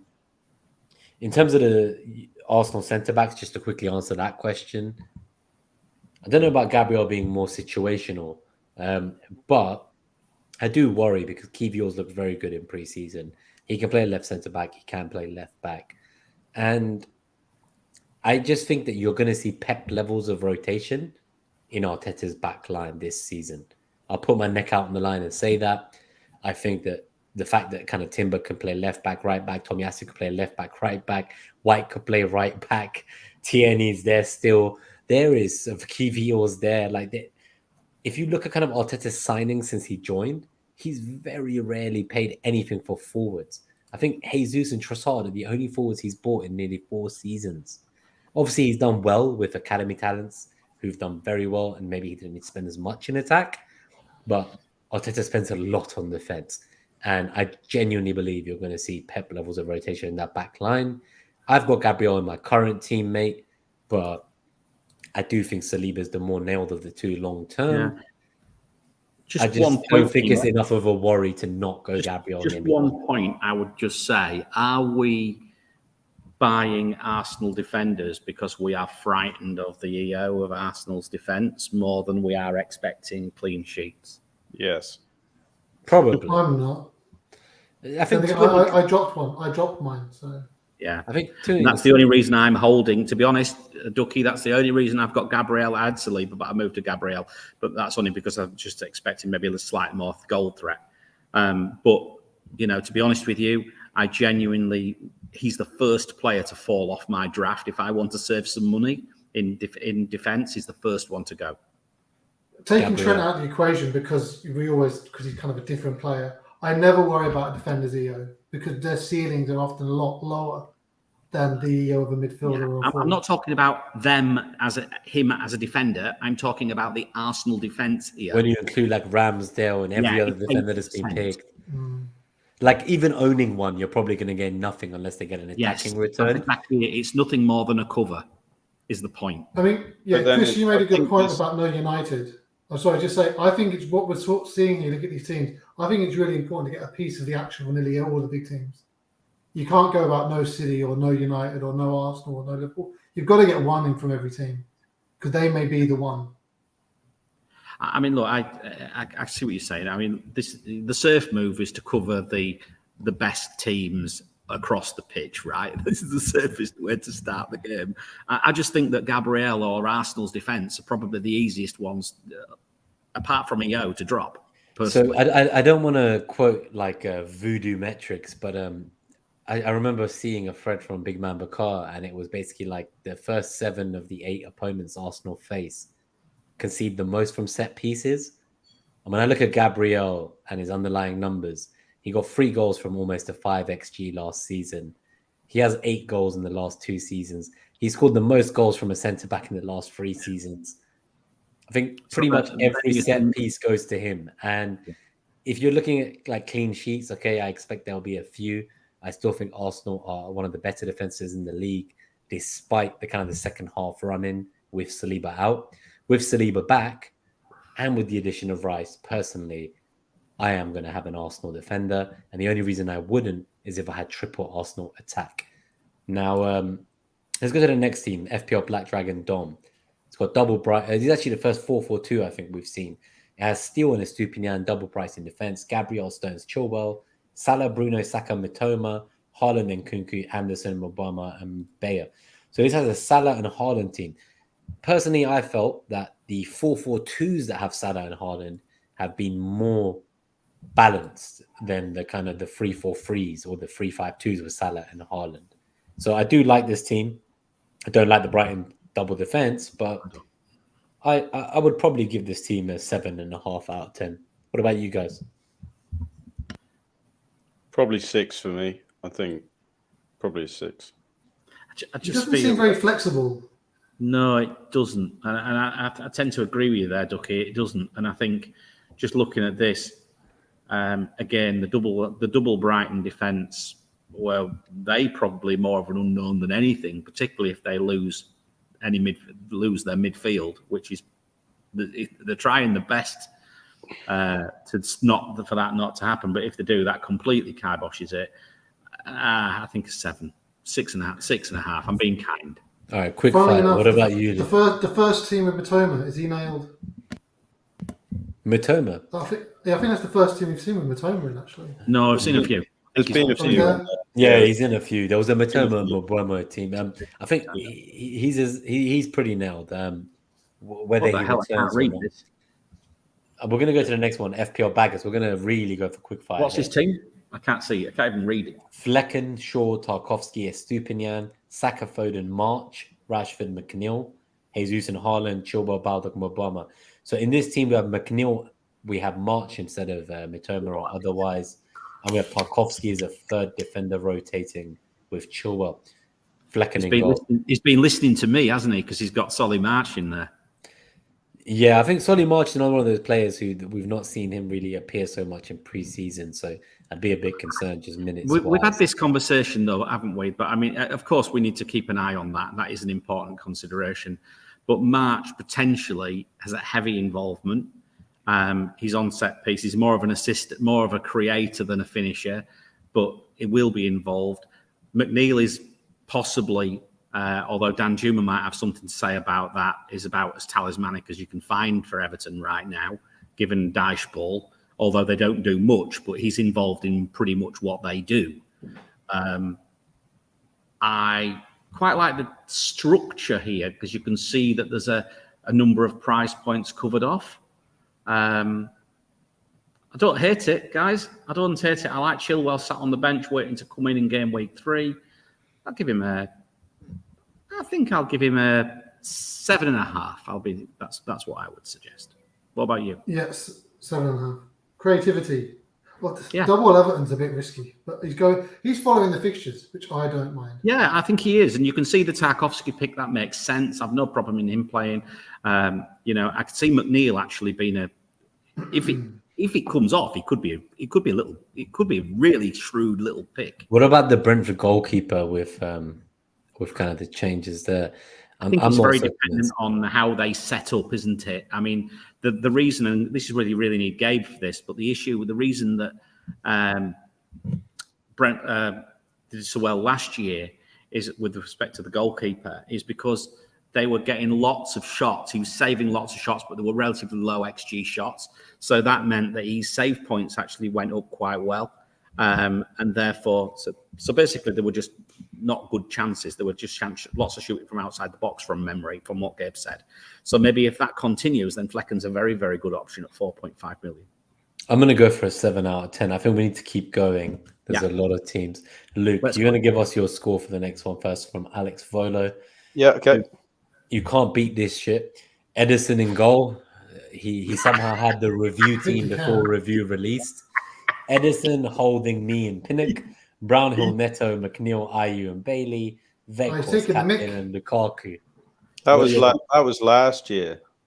If this was last game week 1, I would give you a 7 out of 10. This game week 1, I'm going to give you a -2 out of 10. We'll keep going. Yeah, absolutely. I mean, okay. I mean, it has to be. It's not worth a conveation. The beauty of it is he's picked an absolute sack of shit, and they still bench Trent. He's benched Martial and Trippier and Allison too. But Daddy Bot. Let's see what Rocket's team's saying. So Johnston, Gabriel Stones, and Stupinian. I feel like I'm seeing Gabriel Stones and Stupinian as a pretty kind of regular back line. Template, isn't it? It's a super template, that. Saka, Rashford, Bruno, Mbuemo, and Kunku, Haaland, Jesus. Porro on the bench in this one. 0.5 million in the bank. Can you zoom in? That looks like a game of Subbuteo. I can't see anything. any better? What would you give this I can read that. Yeah, that's better. Going through it. So look, that seems fairly decent. I would say what I like about some of these teams is when you look at this team, I don't see anyone there that isn't even a question mark of starting, apart from Jesus is injured, right? So there's no question mark, and I like it. I'd say that's an 8 for me. I agree. Yeah. I really like it. I think Porro's an interesting pick going forwards. I think obviously Jesus might not be in the start, given what we're hearing, but he could be replaced by Watkins. I really like it. I like Johnston pick as well. 8.5. 8 out of 10. What about you, Ducky? I'm amazed at the lack of love for Liverpool. This is a Chelsea fan. Is it because people are afraid that they don't know who's going to start? Or is it? I think there's a strong element of that. Yeah, I think it's got to be that. It's got to be that. Like I said, Salah's the only one from the front 5. Or whatever that we know for sure is going to start. I mean, and the opportunity cost is high, right? So going Salah, the opportunity cost is so high in comparison. If he's the only nailed option, you can see why people are leaving them alone and sitting waiting for the fixtures to turn by about game week 6, which is where they do significantly improve. And I can wait, I think. I will have Liverpool players by the time we come to 7, 8, 9, 10, whenever, for sure. But I think we can sit and wait and see what happens, right? And you know what, Chris? By the time we want him, he'll probably be about 0.4 cheaper. Yeah, there'll be a few. We're going to go to the next team. We've got to keep going, guys. Yeah. A lot of these teams are similar. The backlines, Onana, Chilwell, Stones, and Stupinian. This kind of this front 11 is like pretty much. I'm It's sure nearly the same. It's nearly the same as we've seen. I think that's a solid 8. Yeah, we'll give that an 8. We'll give that an 8. Powell there to rotate with Estupinian and Chilwell. Yeah, I like the Powell. I like that pick. Is he the most nailed Aston Villa defender? Yeah, I think so. Yeah, I would definitely say he's the one that's saved money on Onana. Is Onana really necessary? Is Manchester United defence really necessary? As much as Arsenal's not necessary, is Manchester United defence not necessary too? I think they've possibly got 2 clean sheets in the first 8 or 9 games. Looking at it, I think there's a bit of an overstatement. But I think there's an overstatement. I think there's an overstatement on the bonus point potential of Onana passing out from the back. If we kind of ignore that element of it, which is kind of frankly voodoo, most goalkeepers, if they get a clean sheet and get free saves, they'll get some bonus. Some passing might help, but like we're talking about marginal fucking gains, like maybe 1 extra bonus point here over a couple of clean sheets over a season. So, Luke, what's your view? You were coming in. In terms of Man United, I don't know whether you're looking at it through the same lens as me, but I'm kind of seeing 6 clean sheets in the first 10. I'm seriously looking at a lot of clean sheets. I mean, if you look at it, you've got Wolves at home, good chance. Tottenham away, no. Forest at home, good chance. Arsenal away, no chance. Brighton, probably no chance. Burnley, Palace, Brentford, Sheffield United. I'd fancy all of those. I think there's you're right 6 in that first 10. And don't forget, like, there's going to be a lot of chopper changing we're going to be doing all season in midfield. We don't have the free transfers to be messing around with our goalkeepers. Yeah.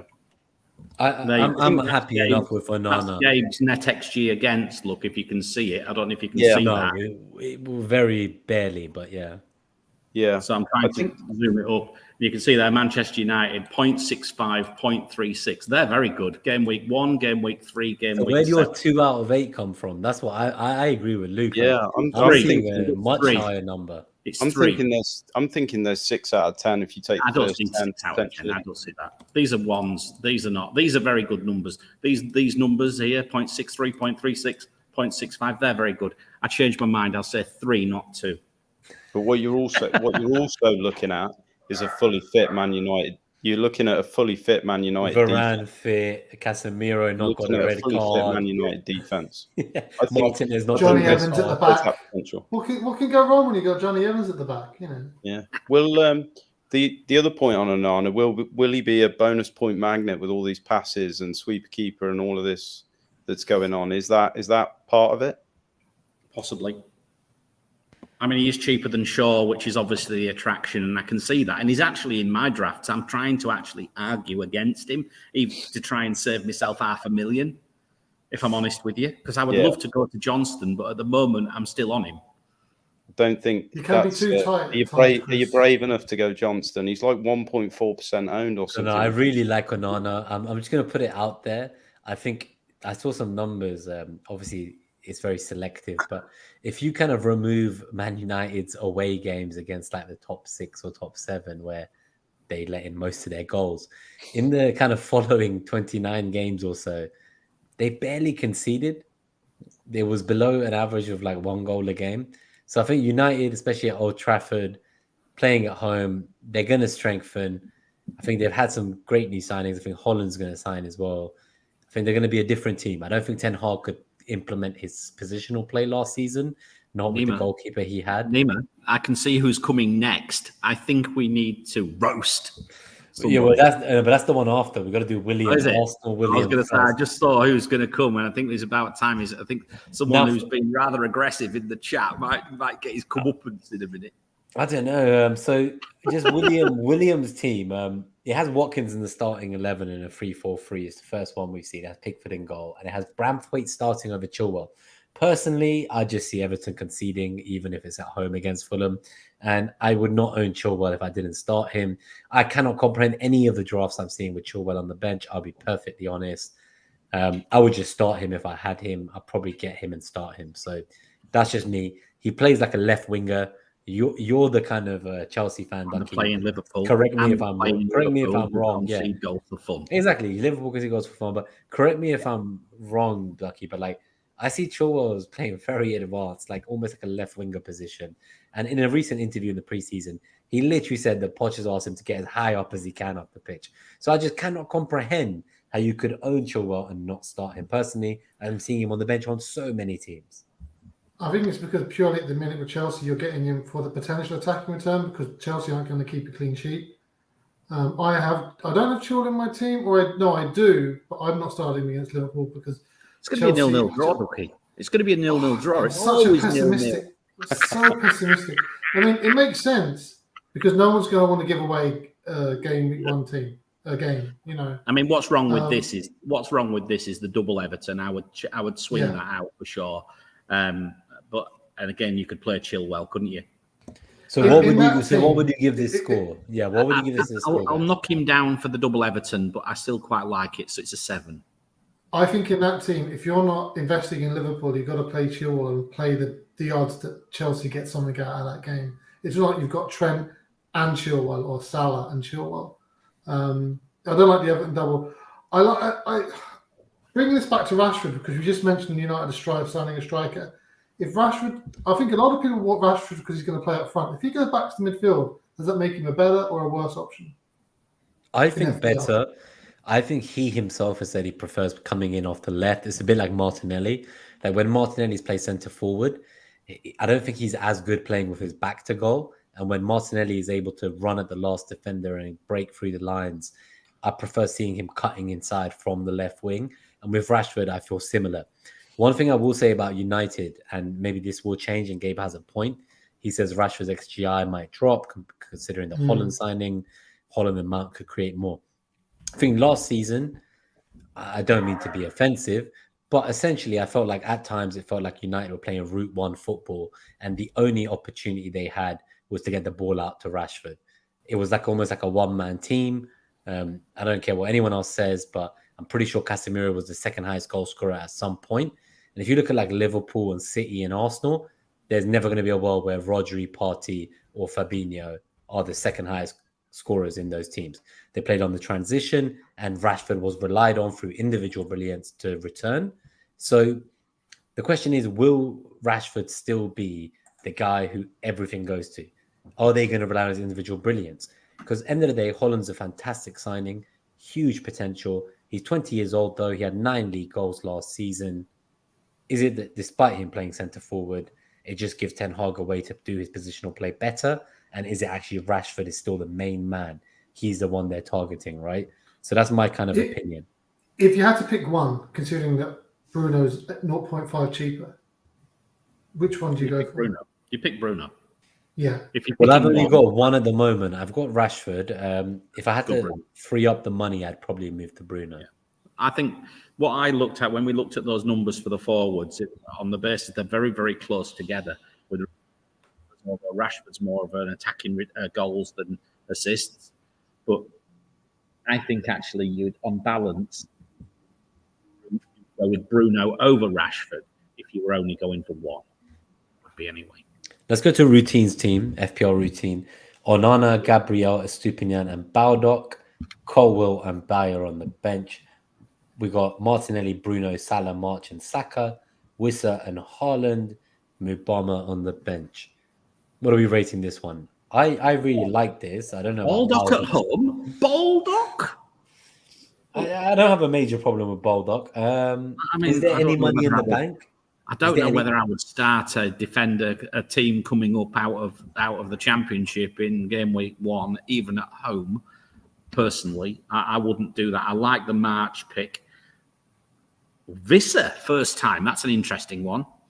But is he really a second striker here? I think that's the pain of Salah, isn't it? For sure. I think basically you're picking Mbeumo over Visser because of the pens. Visser being a forward is a great advantage because you've got so many great midfield options. You can get your Brentford attack, and you haven't hit the midfield slot yet. I agree with that. I don't expect Brentford to get that many pens. Then Mbeumo suddenly that much better option. I think this is definitely a dark horse. What are we giving it out of 10? Or about 1.4. I'd go 1.2. And that's all because you got Visser. That's the only reason.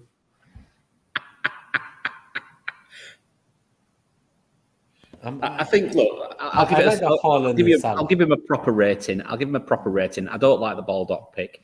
I think Visser. I think you could do. You could probably strengthen that up a little bit. So I'm going to give it a 6. Do you know what it is? And it shows you when you've got Haaland Salah. It seems very inflexible to get anywhere to do anything really. I think you're right. Who are you sacrificing? Who do you sacrifice there? We come back to that opportunity cost, don't we? That opportunity cost of Salah is so high. Look what it does to the rest of the team. It just destroys it. Well, why get him against Chelsea? You don't need to get him game week 1. One thing I will say is a lot of the Salah teams I've seen, the idea is like Salah, because in previous seasons, right, the logic was you had the most expensive player in every position. So you'd have like a Trent, Salah, and Haaland. And if they don't work out, you can buy anyone in one move, right? Yeah. So you kind of look at this and you think, are you kind of sacrificing maybe your 10th or 11th man to fit them both in the 2 premiums? And is the plan basically that I will sell Salah and downgrade him? Because if he bangs, you're not going to sell him. So then you're very inflexible going forwards with any future transfers, as RubberDucky says. Or if he flops and you sell him, then would it have not been a better game to have a more balanced team and not have Salah to start with and maybe bring him in at a later point with better fixtures? I'm still going to give this way, Nima. If you want to downgrade on that principle, go get Son at 9 million. But you're not going to do it because he's a terrible pick. I don't know. Son and Richarlison, I have to see Kane leave before game week 1 to even entertain that. And even then, it's a tough one for me. But I think I would give this team, I'll still give it an 8 out of 10 because I like to see these 2 premium drafts. I don't think there's enough of them. I think we're placing way too much importance on like our third defender outscoring the shit third defender that we're seeing in a lot of these teams. There's one positive for Salah, and that is game week 2 captaincy. If you think he's going to bang, it could be gold. But how many points are you going to potentially lose everywhere else on the pitch for that opportunity of that captaincy in game week 2? Can I just say about game week 2, if you've got Trent, and we were here this time last season, Chris. They'll concede. They concede all the time. They can't. Chris, I told you last season Trent was a better captaincy option than Salah in that game. There's more holes in Liverpool's defence than a fucking teabag. But it's Bournemouth. All right, guys, we're 2 hours, 7 minutes in. This is about to be the longest ever episode of Net That Haul. My scroll bar is getting smaller on the right-hand side, so I think we're almost there. But now from now on, it's just a score. So FPL very quick, because I need to go, because I've got to get up for work in the morning. It's already 1 a.m. here. Jesus Christ. 3.5 million in the bank. 5. Swap to Salah, Trent, or expensive forward. Pedro, Stones, Chilwell, Martinez, Bruno Fernandes, Saka, 5.5 out of 10. 4. Yeah, that's the lowest one I've seen. I think 3. Nehal, Pickford, Gabriel, Stupinan, Chilwell, Diaby, Bruno, Eze, Saka, Salah, Holland, Jackson. 6. Diaby and Eze, the problems there for me. Again, sacrificing because of Salah. 6. And Jackson, 5 for me. That. So we've got Whitebeard, 4-4-2, Steele, Trent, Porro, Stupinan, Ruben Diaz, Odegaard, Foden, Saka, March, Jesus, Haaland, Chilwell on the bench. I'll go for an 8 out of 10. 5. It's lower for me because you've got Steele and Porro there starting, I think. So for me, lower. 6. Peter, FPL team. Pickford, Gabriel, Stones, Estupinian, Bruno, Foden, Saka, Rashford, Jesus, Haaland, Darwin. We'll go 6 because of Darwin, 7 if it was a different strike. Yeah, but I think you've been a bit unfair here. He's one player off a very, very good team. I think that's. We'll go 7, 8 if it wasn't Darwin. That Darwin could become Nkunku, and you'd be right up there, I think. That team pretty much just screams template, doesn't it? When you look, it does. But but I like that. So that's fine. No, it does. But it does scream template. I prefer at least 2 to 3 players that are like slightly differential in game week 1. So to only have Darwin, that's not. But enough remember what we said, Nima. We've said this before on Net That Haul. Go for differential doesn't have to be a differential player. It can be 2 players from the same team, and that's why I like. I've not seen many double Arsenal midfields, double United midfields. I like that. And I What think about- there you've got opportunities of double returns, particularly, like you say, maybe you've got Martinelli and you've got Gabriel there, and then you get Martinelli crossing the ball for Gabriel to stick it into the net as well. There's another option of a differential, right? Of double returns. And I think that's how we did it in year before last, wasn't it? With Ben Rama and Antonio and players like that. That's how we do it. Yep. All right, let's go. Asake, Onana, Shaw, Trippier is a new one here. Estupinian, Rashford, Mbeumo, Trossard, Mitoma, Danjuma, Haaland and Kunku, Jackson, Chilwell, and Aki on the bench. If this is not a bench boost, God knows what's going on.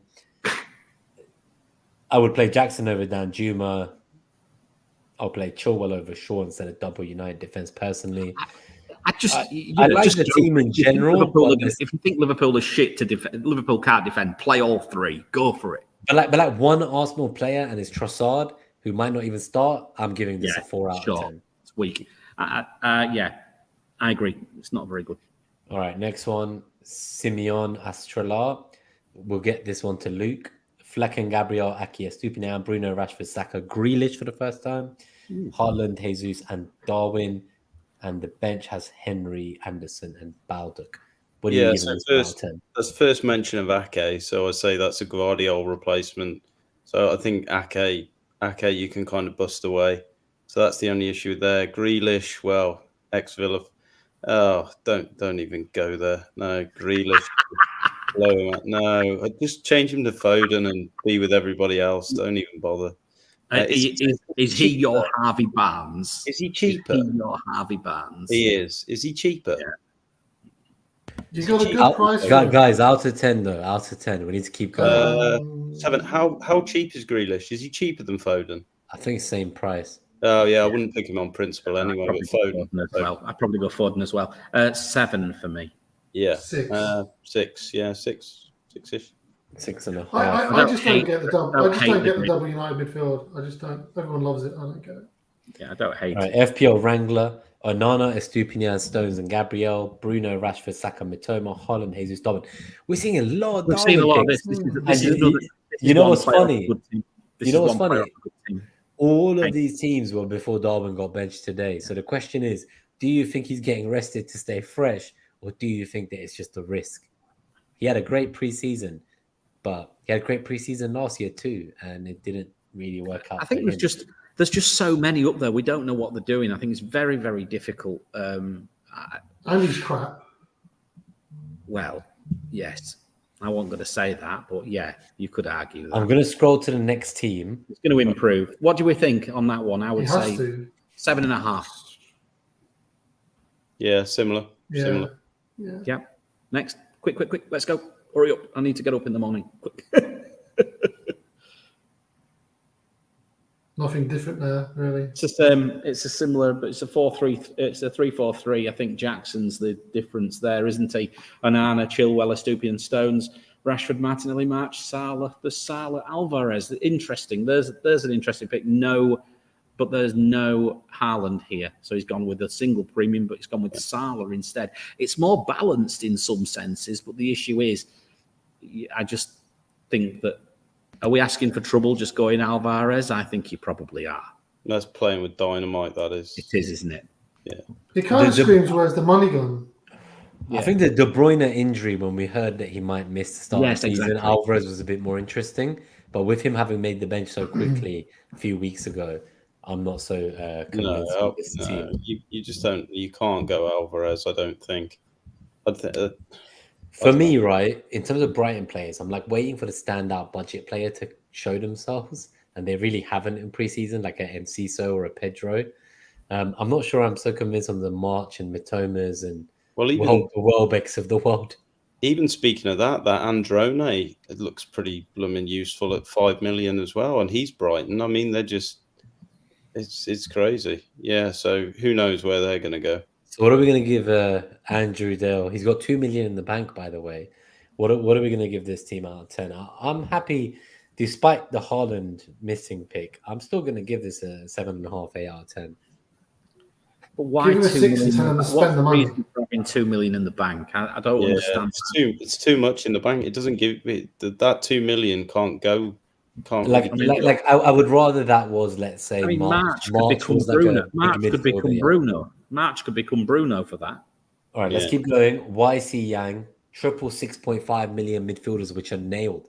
This is the first triple 6.5 million midfielders. Yeah, but there's the lack of flexibility. There's a flat structure, and I don't like it for that reason. Well, I guess we've like got to see price Haaland, point. Jesus, Salah, Saka, Mitoma, Mbeumo, Eze, Stones, Gabriel, Stupin, Johnston. You say lack of flexibility, but is that just because he has all the 6.5 million minutes? 8 million. How's he going to jump up to that 8.5 million, 7.5, 8.5 million player?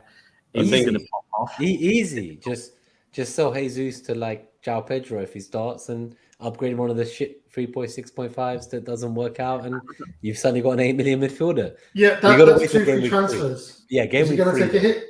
Game week 3. Painful to me. It feels very inflexible. I don't like this at all. I would go as far as say I think this is probably one of, for me, that midfield. By doing it the way he's done it, I think it really is tough. He's going to have to possibly axe Salah very quickly. Maybe that's what he's thinking. Drop Salah out. Well, he says that open to selling Salah after game week 3. Oh, I can see that now. Yeah. And here's the thing you've got to remember: planning that for game week 3 means you're bringing in players that you wanted. They've probably gone up in price by 1.2, 1.2. Yeah, but when you're selling Salah, when you're selling Salah, it doesn't matter if they've gone up in price. Well, if you're picking Salah, you've got to give him more than 3 weeks. So what the hell do you get him for? For the captaincy in game week 2, potentially. If you think he's going to double-digit haul and Haaland's going to... At that price, he's undroppable. He should be. I don't know. Maybe not. It's all about... Maybe you think, Liverpool going to win 3-0 in the first game against Chelsea, captain him against Bournemouth, sell him in game week 3. He could, YC Yang could be fucking flying, guys. Like we said, we barely know anything in the first few game weeks, right? I'm going to give this a 6 out of 10 either way, but let's keep Is anybody not captaining Haaland in the first 5 game weeks? Me. Right. Well, he doesn't have Haaland. Game week 2. Yeah, he doesn't have Haaland, and he's captaining Trent in game week 2. Yeah. Trent in game week 2. I don't know about Trent in game week 2, but let's keep going. FPL Banger Podcast. Onana, Estupinian, Stones, Gabriel, Mitoma, Bruno, Rashford, Saka, Haaland, and Alvarez together with Jesus, Anderson, Botman, Byron on the bench. For Banger, I will give this a... I like Alvarez. It's a big punt. It's a big punt. Doesn't it look completely different when Haaland's in there and Alvarez? I think it's because he's got the away kit there, to be honest. I don't... I'm still going to give this an 8 out of 10. But we keep going unless you got anything to add. I love the double Man City attack and Alvarez over Foden. I think we all put a lot of faith into Foden. But there's method in this. There's actually method in this madness. I know Siva quite well. There's method in this madness, He's cheap. He is going to get minutes. He's probably, like you said, there's going to be all this injury time where Alvarez is going to be on. The teams are going to be breathing out their ass. Alvarez could be a really interesting little pick, actually. I think I think he's a good pick if you've got Haaland. I know that sounds daft. I agree with you. I think he's a terrible pick if you don't have Haaland. Yeah. I think if you've got Haaland, that's a good little Man City differential in there as well. Because if you've got Haaland, everyone else is going Foden, Stones. So why not? Try it. I love it. I love it. Do you know what? That has got that little devil on my shoulder twitching. For the first time, this ain't all two drafts ago, you didn't like Alvarez, but that was because he was on his own. No. It's a different recipe, yeah. Luke is right. I don't like Alvarez on his own. I like him with Haaland. All right, let's go to FPL Planner. Onana, Gabriel, Stones, Chilwell, Bruno, Salah, March, Saka, Eze, Wissa, and Haaland. The second Wissa draft. I've seen more Marches than Matomas tonight. Double 4 million defense. Because they watched Net That Haul. I don't know, man. Gabriel says Gabriel. He always tells us that March is a wing back playing out of position as a winger, and do you really trust that guy's finishing? We don't listen to Gabriel. We're going to listen to this team. No, I listen to Gabriel. That's a great point. That is a fucking great point, right? This is a fucking wing back. Like, he gets lots of chances, but he's a fucking wing back, man. Like, let's be real here. Like, he also said it didn't snow in Las Vegas or something, didn't he? Yeah. I think where is he? Is he in Costa Rica right now? Yeah. The thing about this team is, though, Visser, March, Eze, you'd feel like you should only take a punt on one of them, but you've got three big punty players there. Yeah. But I which is love that because I like unnecessary. 3 differentials maximum. So they Yeah, meet but didn't my we talk rules. about? Yeah, but didn't we talk about playing it safe at the beginning? Yeah, but I think 3 differentials is still playing it safe. Because you got to remember, Salah is the other differential here.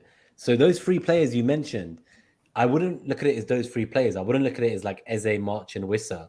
I would look at it as like Salah plus one of them versus Bruno plus a second Arsenal attacker. But is Salah a differential when we're talking about 26, 27%? Is that what he's up? 100%. Yeah. So on live FPL, under 25% is a star, a differential. Okay.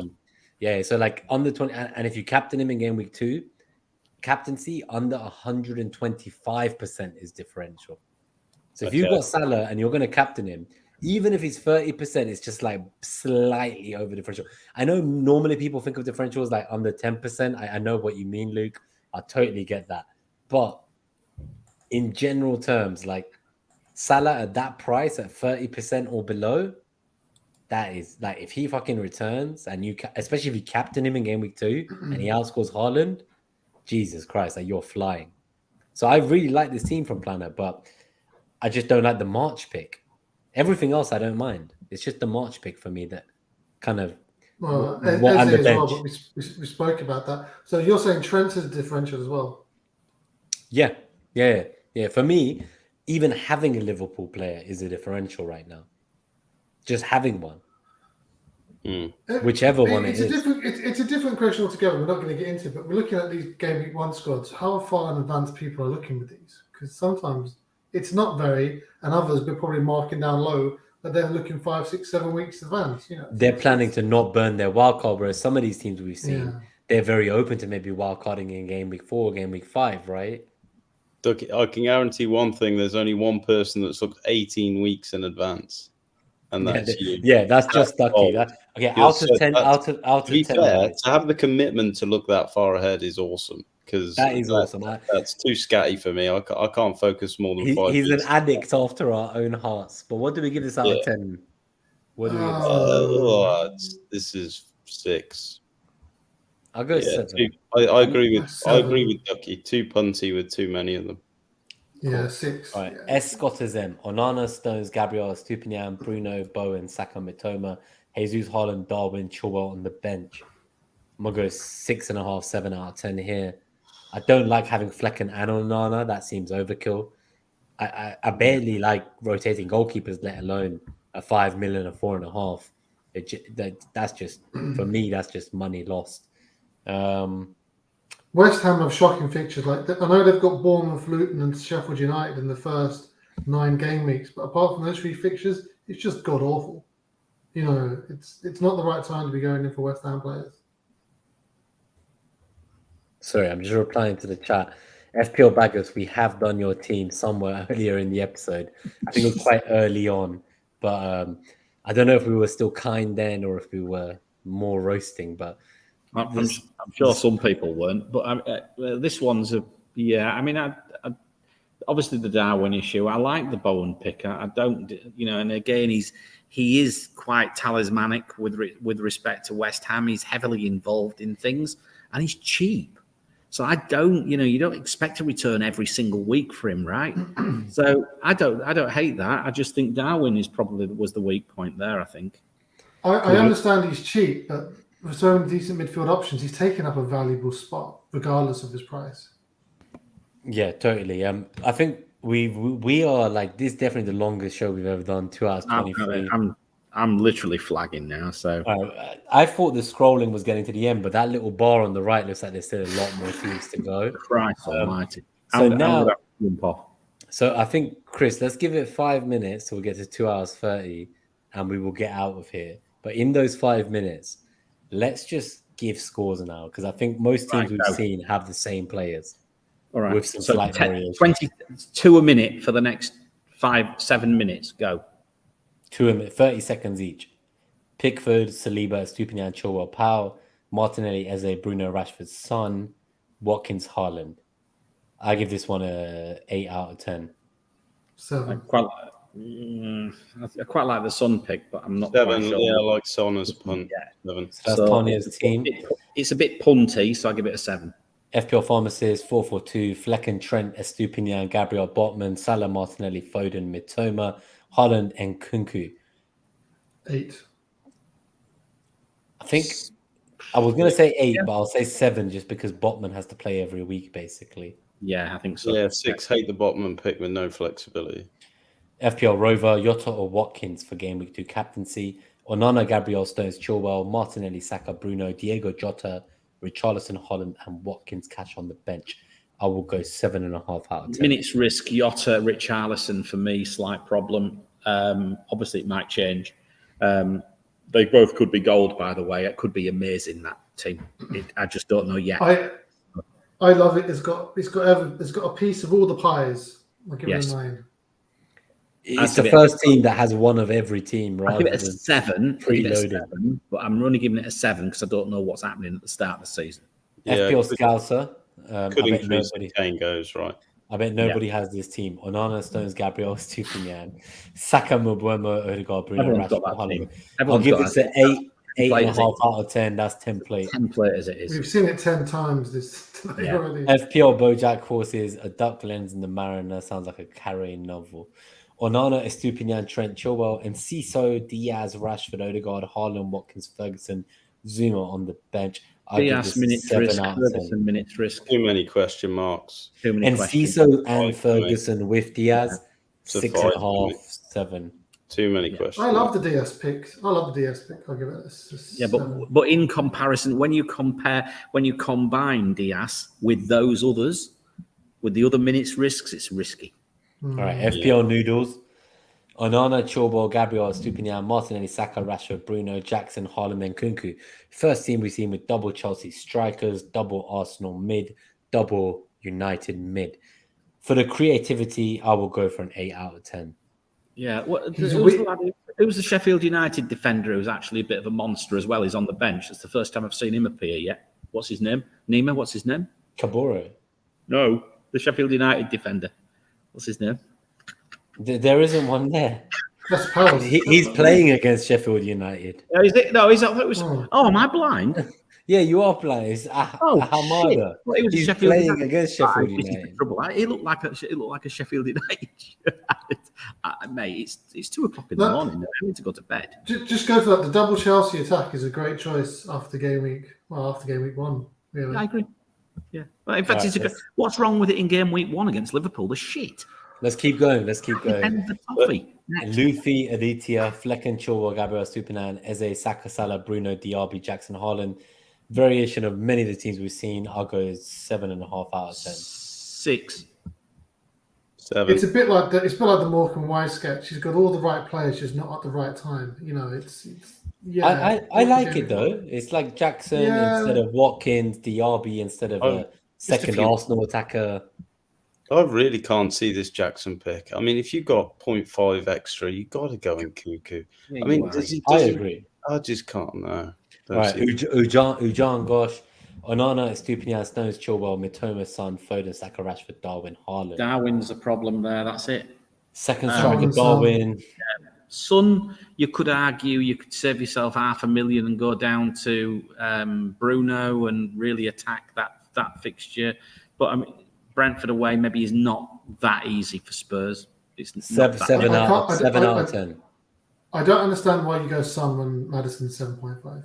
Yeah, I'll go 7 out of 10. FPL Dodger, roast away. Onana, Gabriel, Stones, Dallo, first Dallo we've seen. Foden, Mitoma, Saka, Rashford, Jackson, Darwin, Haaland, Chilwell on the bench. 7 out of 10. There's a lot of 7 out of 10. Double United defence, I'm not so sure on that. Marks it down. Haaland. Well, is it even double United defence? I mean, Wan-Bissaka's been getting the nod here, there, and everywhere. So. Well, actually, and he popped up on the defence metrics very, very highly indeed. If he was actually going to get his minutes, is actually really good value. It's a simple formula. Wan-Bissaka will play against the good attacking sides. Dello will play against the weak sides. Yeah, Marcia Sotan, guys. Johnson, Estupinian, Gabriel, Shaw, Martinelli, Saka, Rashford, Foden, Bruno, Haaland, Alvarez. I'm going 9 out of 10 here. I don't like. All they're missing is a Liverpool player. No, what they're missing is No, Chilwell on the bench as what well. they're missing is a route to Chelsea in game week 3. That's what they're Chilwell's missing. Chilwell's there. No, the attack. No, The- yeah. Alvarez, if he doesn't work out, you sell him to You're going to sell Alvarez when you know you've got decent fixtures coming up in game week 4. It's going to make you think, you isn't sell it? him if he doesn't. What play. is he? How much is he? 6.5. He's not. You need more money to get Jackson in at least. Yeah, you don't need much. You just sell Bruno if he doesn't work out, or Foden. I mean, you get a 6.5 million expiring. Right? For me, Ducky, the way I look at it is I'm not making any transfer in game week 2. So whenever I look at any of these game week 1 teams, I'm viewing them from the lens of like in game week 3, is there 2 free transfers I can make? And yeah, I can sell Foden or Bruno, one of them, and change one of Haaland or Semenyo. But you know Bruno's going to come good. You only gave him 3 weeks. Yeah, it's true. You probably want him for a longer term, but you might sell one of Rashford or Bruno if United don't turn out to score many goals, right? Like if you go for double and they don't do well. It's why I wouldn't have both of them from the start, but people seem to love it. So. I agree. So let's keep going. We're almost there. Only United matters. Onana, Gabriel, Chilwell, Stones, Saka, Diaby, Rashford, Foden, Jesus, Darwin, Haaland. Think that has gone Nacho on the bench. I would not use that spot on Garnacho. I think he's a great player. I just don't think I would want to spend the extra on the sub if they're not going to be a guaranteed player themselves. I will give this one because of Darwin, I'll go 7 out of 10. If that was Watkins, for example, or a Chelsea attacker, I'd probably go 8 out of 10. So it says show more replies because these are the ones where it thinks they said something like offensive or racist or derogatory, or Twitter's trying to ban them basically. But Harry Krishna says Onana, Gabriel, Estupinan, Tarkovsky, Mitoma, Saka, Rashford, Foden, Salah, Pedro, Haaland, captain, Mubama on the bench with Henry. What are we going for this one? I still go like, let's go Salah and Haaland, Pedro instead of a Chelsea attacker. It's close, 7.5. Yeah.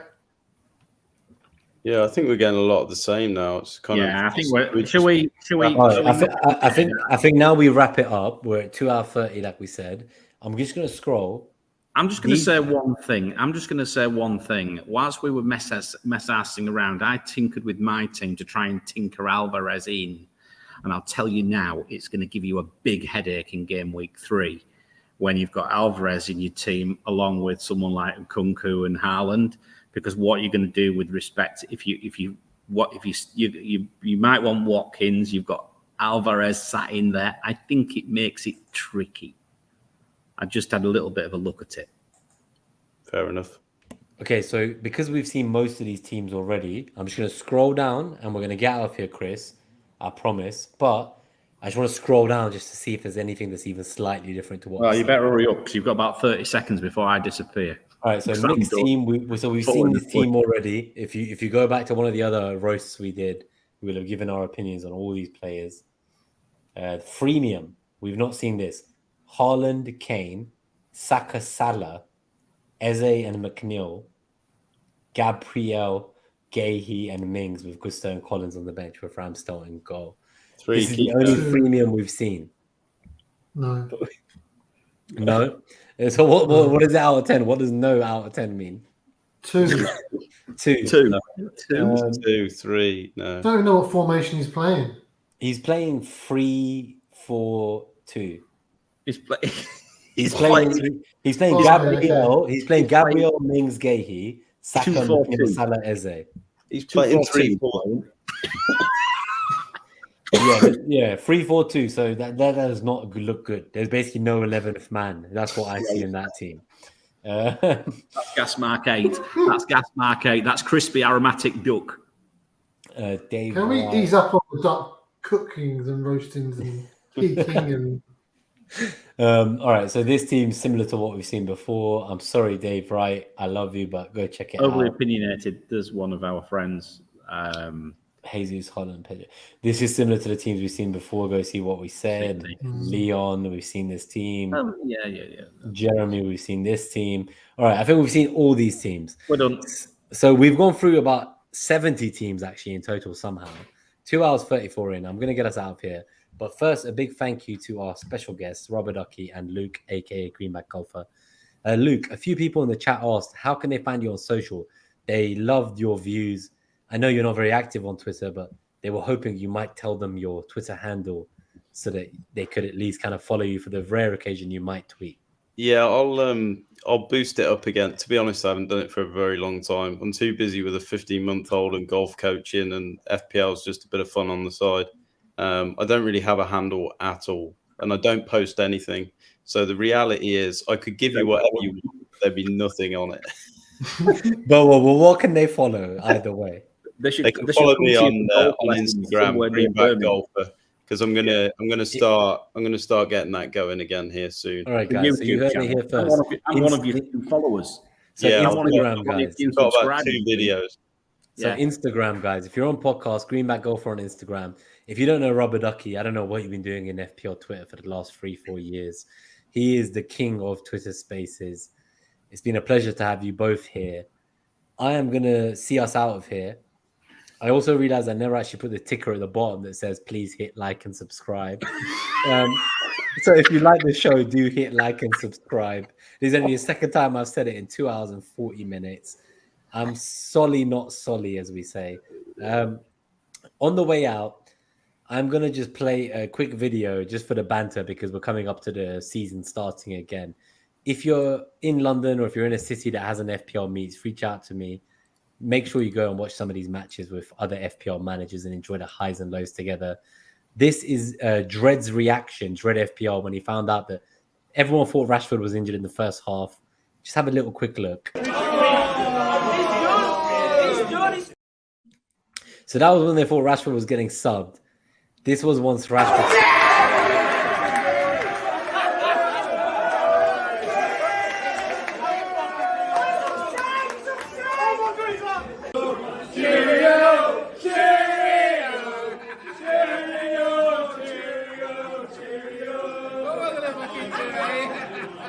Triple Captain Rashford in the bin. Basically, he captained Rashford when everyone captained Haaland. Haaland ended up blanking, and Rashford did very well. That is the moral of the story. Cheerio, everyone, as Dredd said. Yeah. We will see you on Monday for the matchups show. Otherwise, peace out. Thank you to the guests, and we will see you all next time. See you later.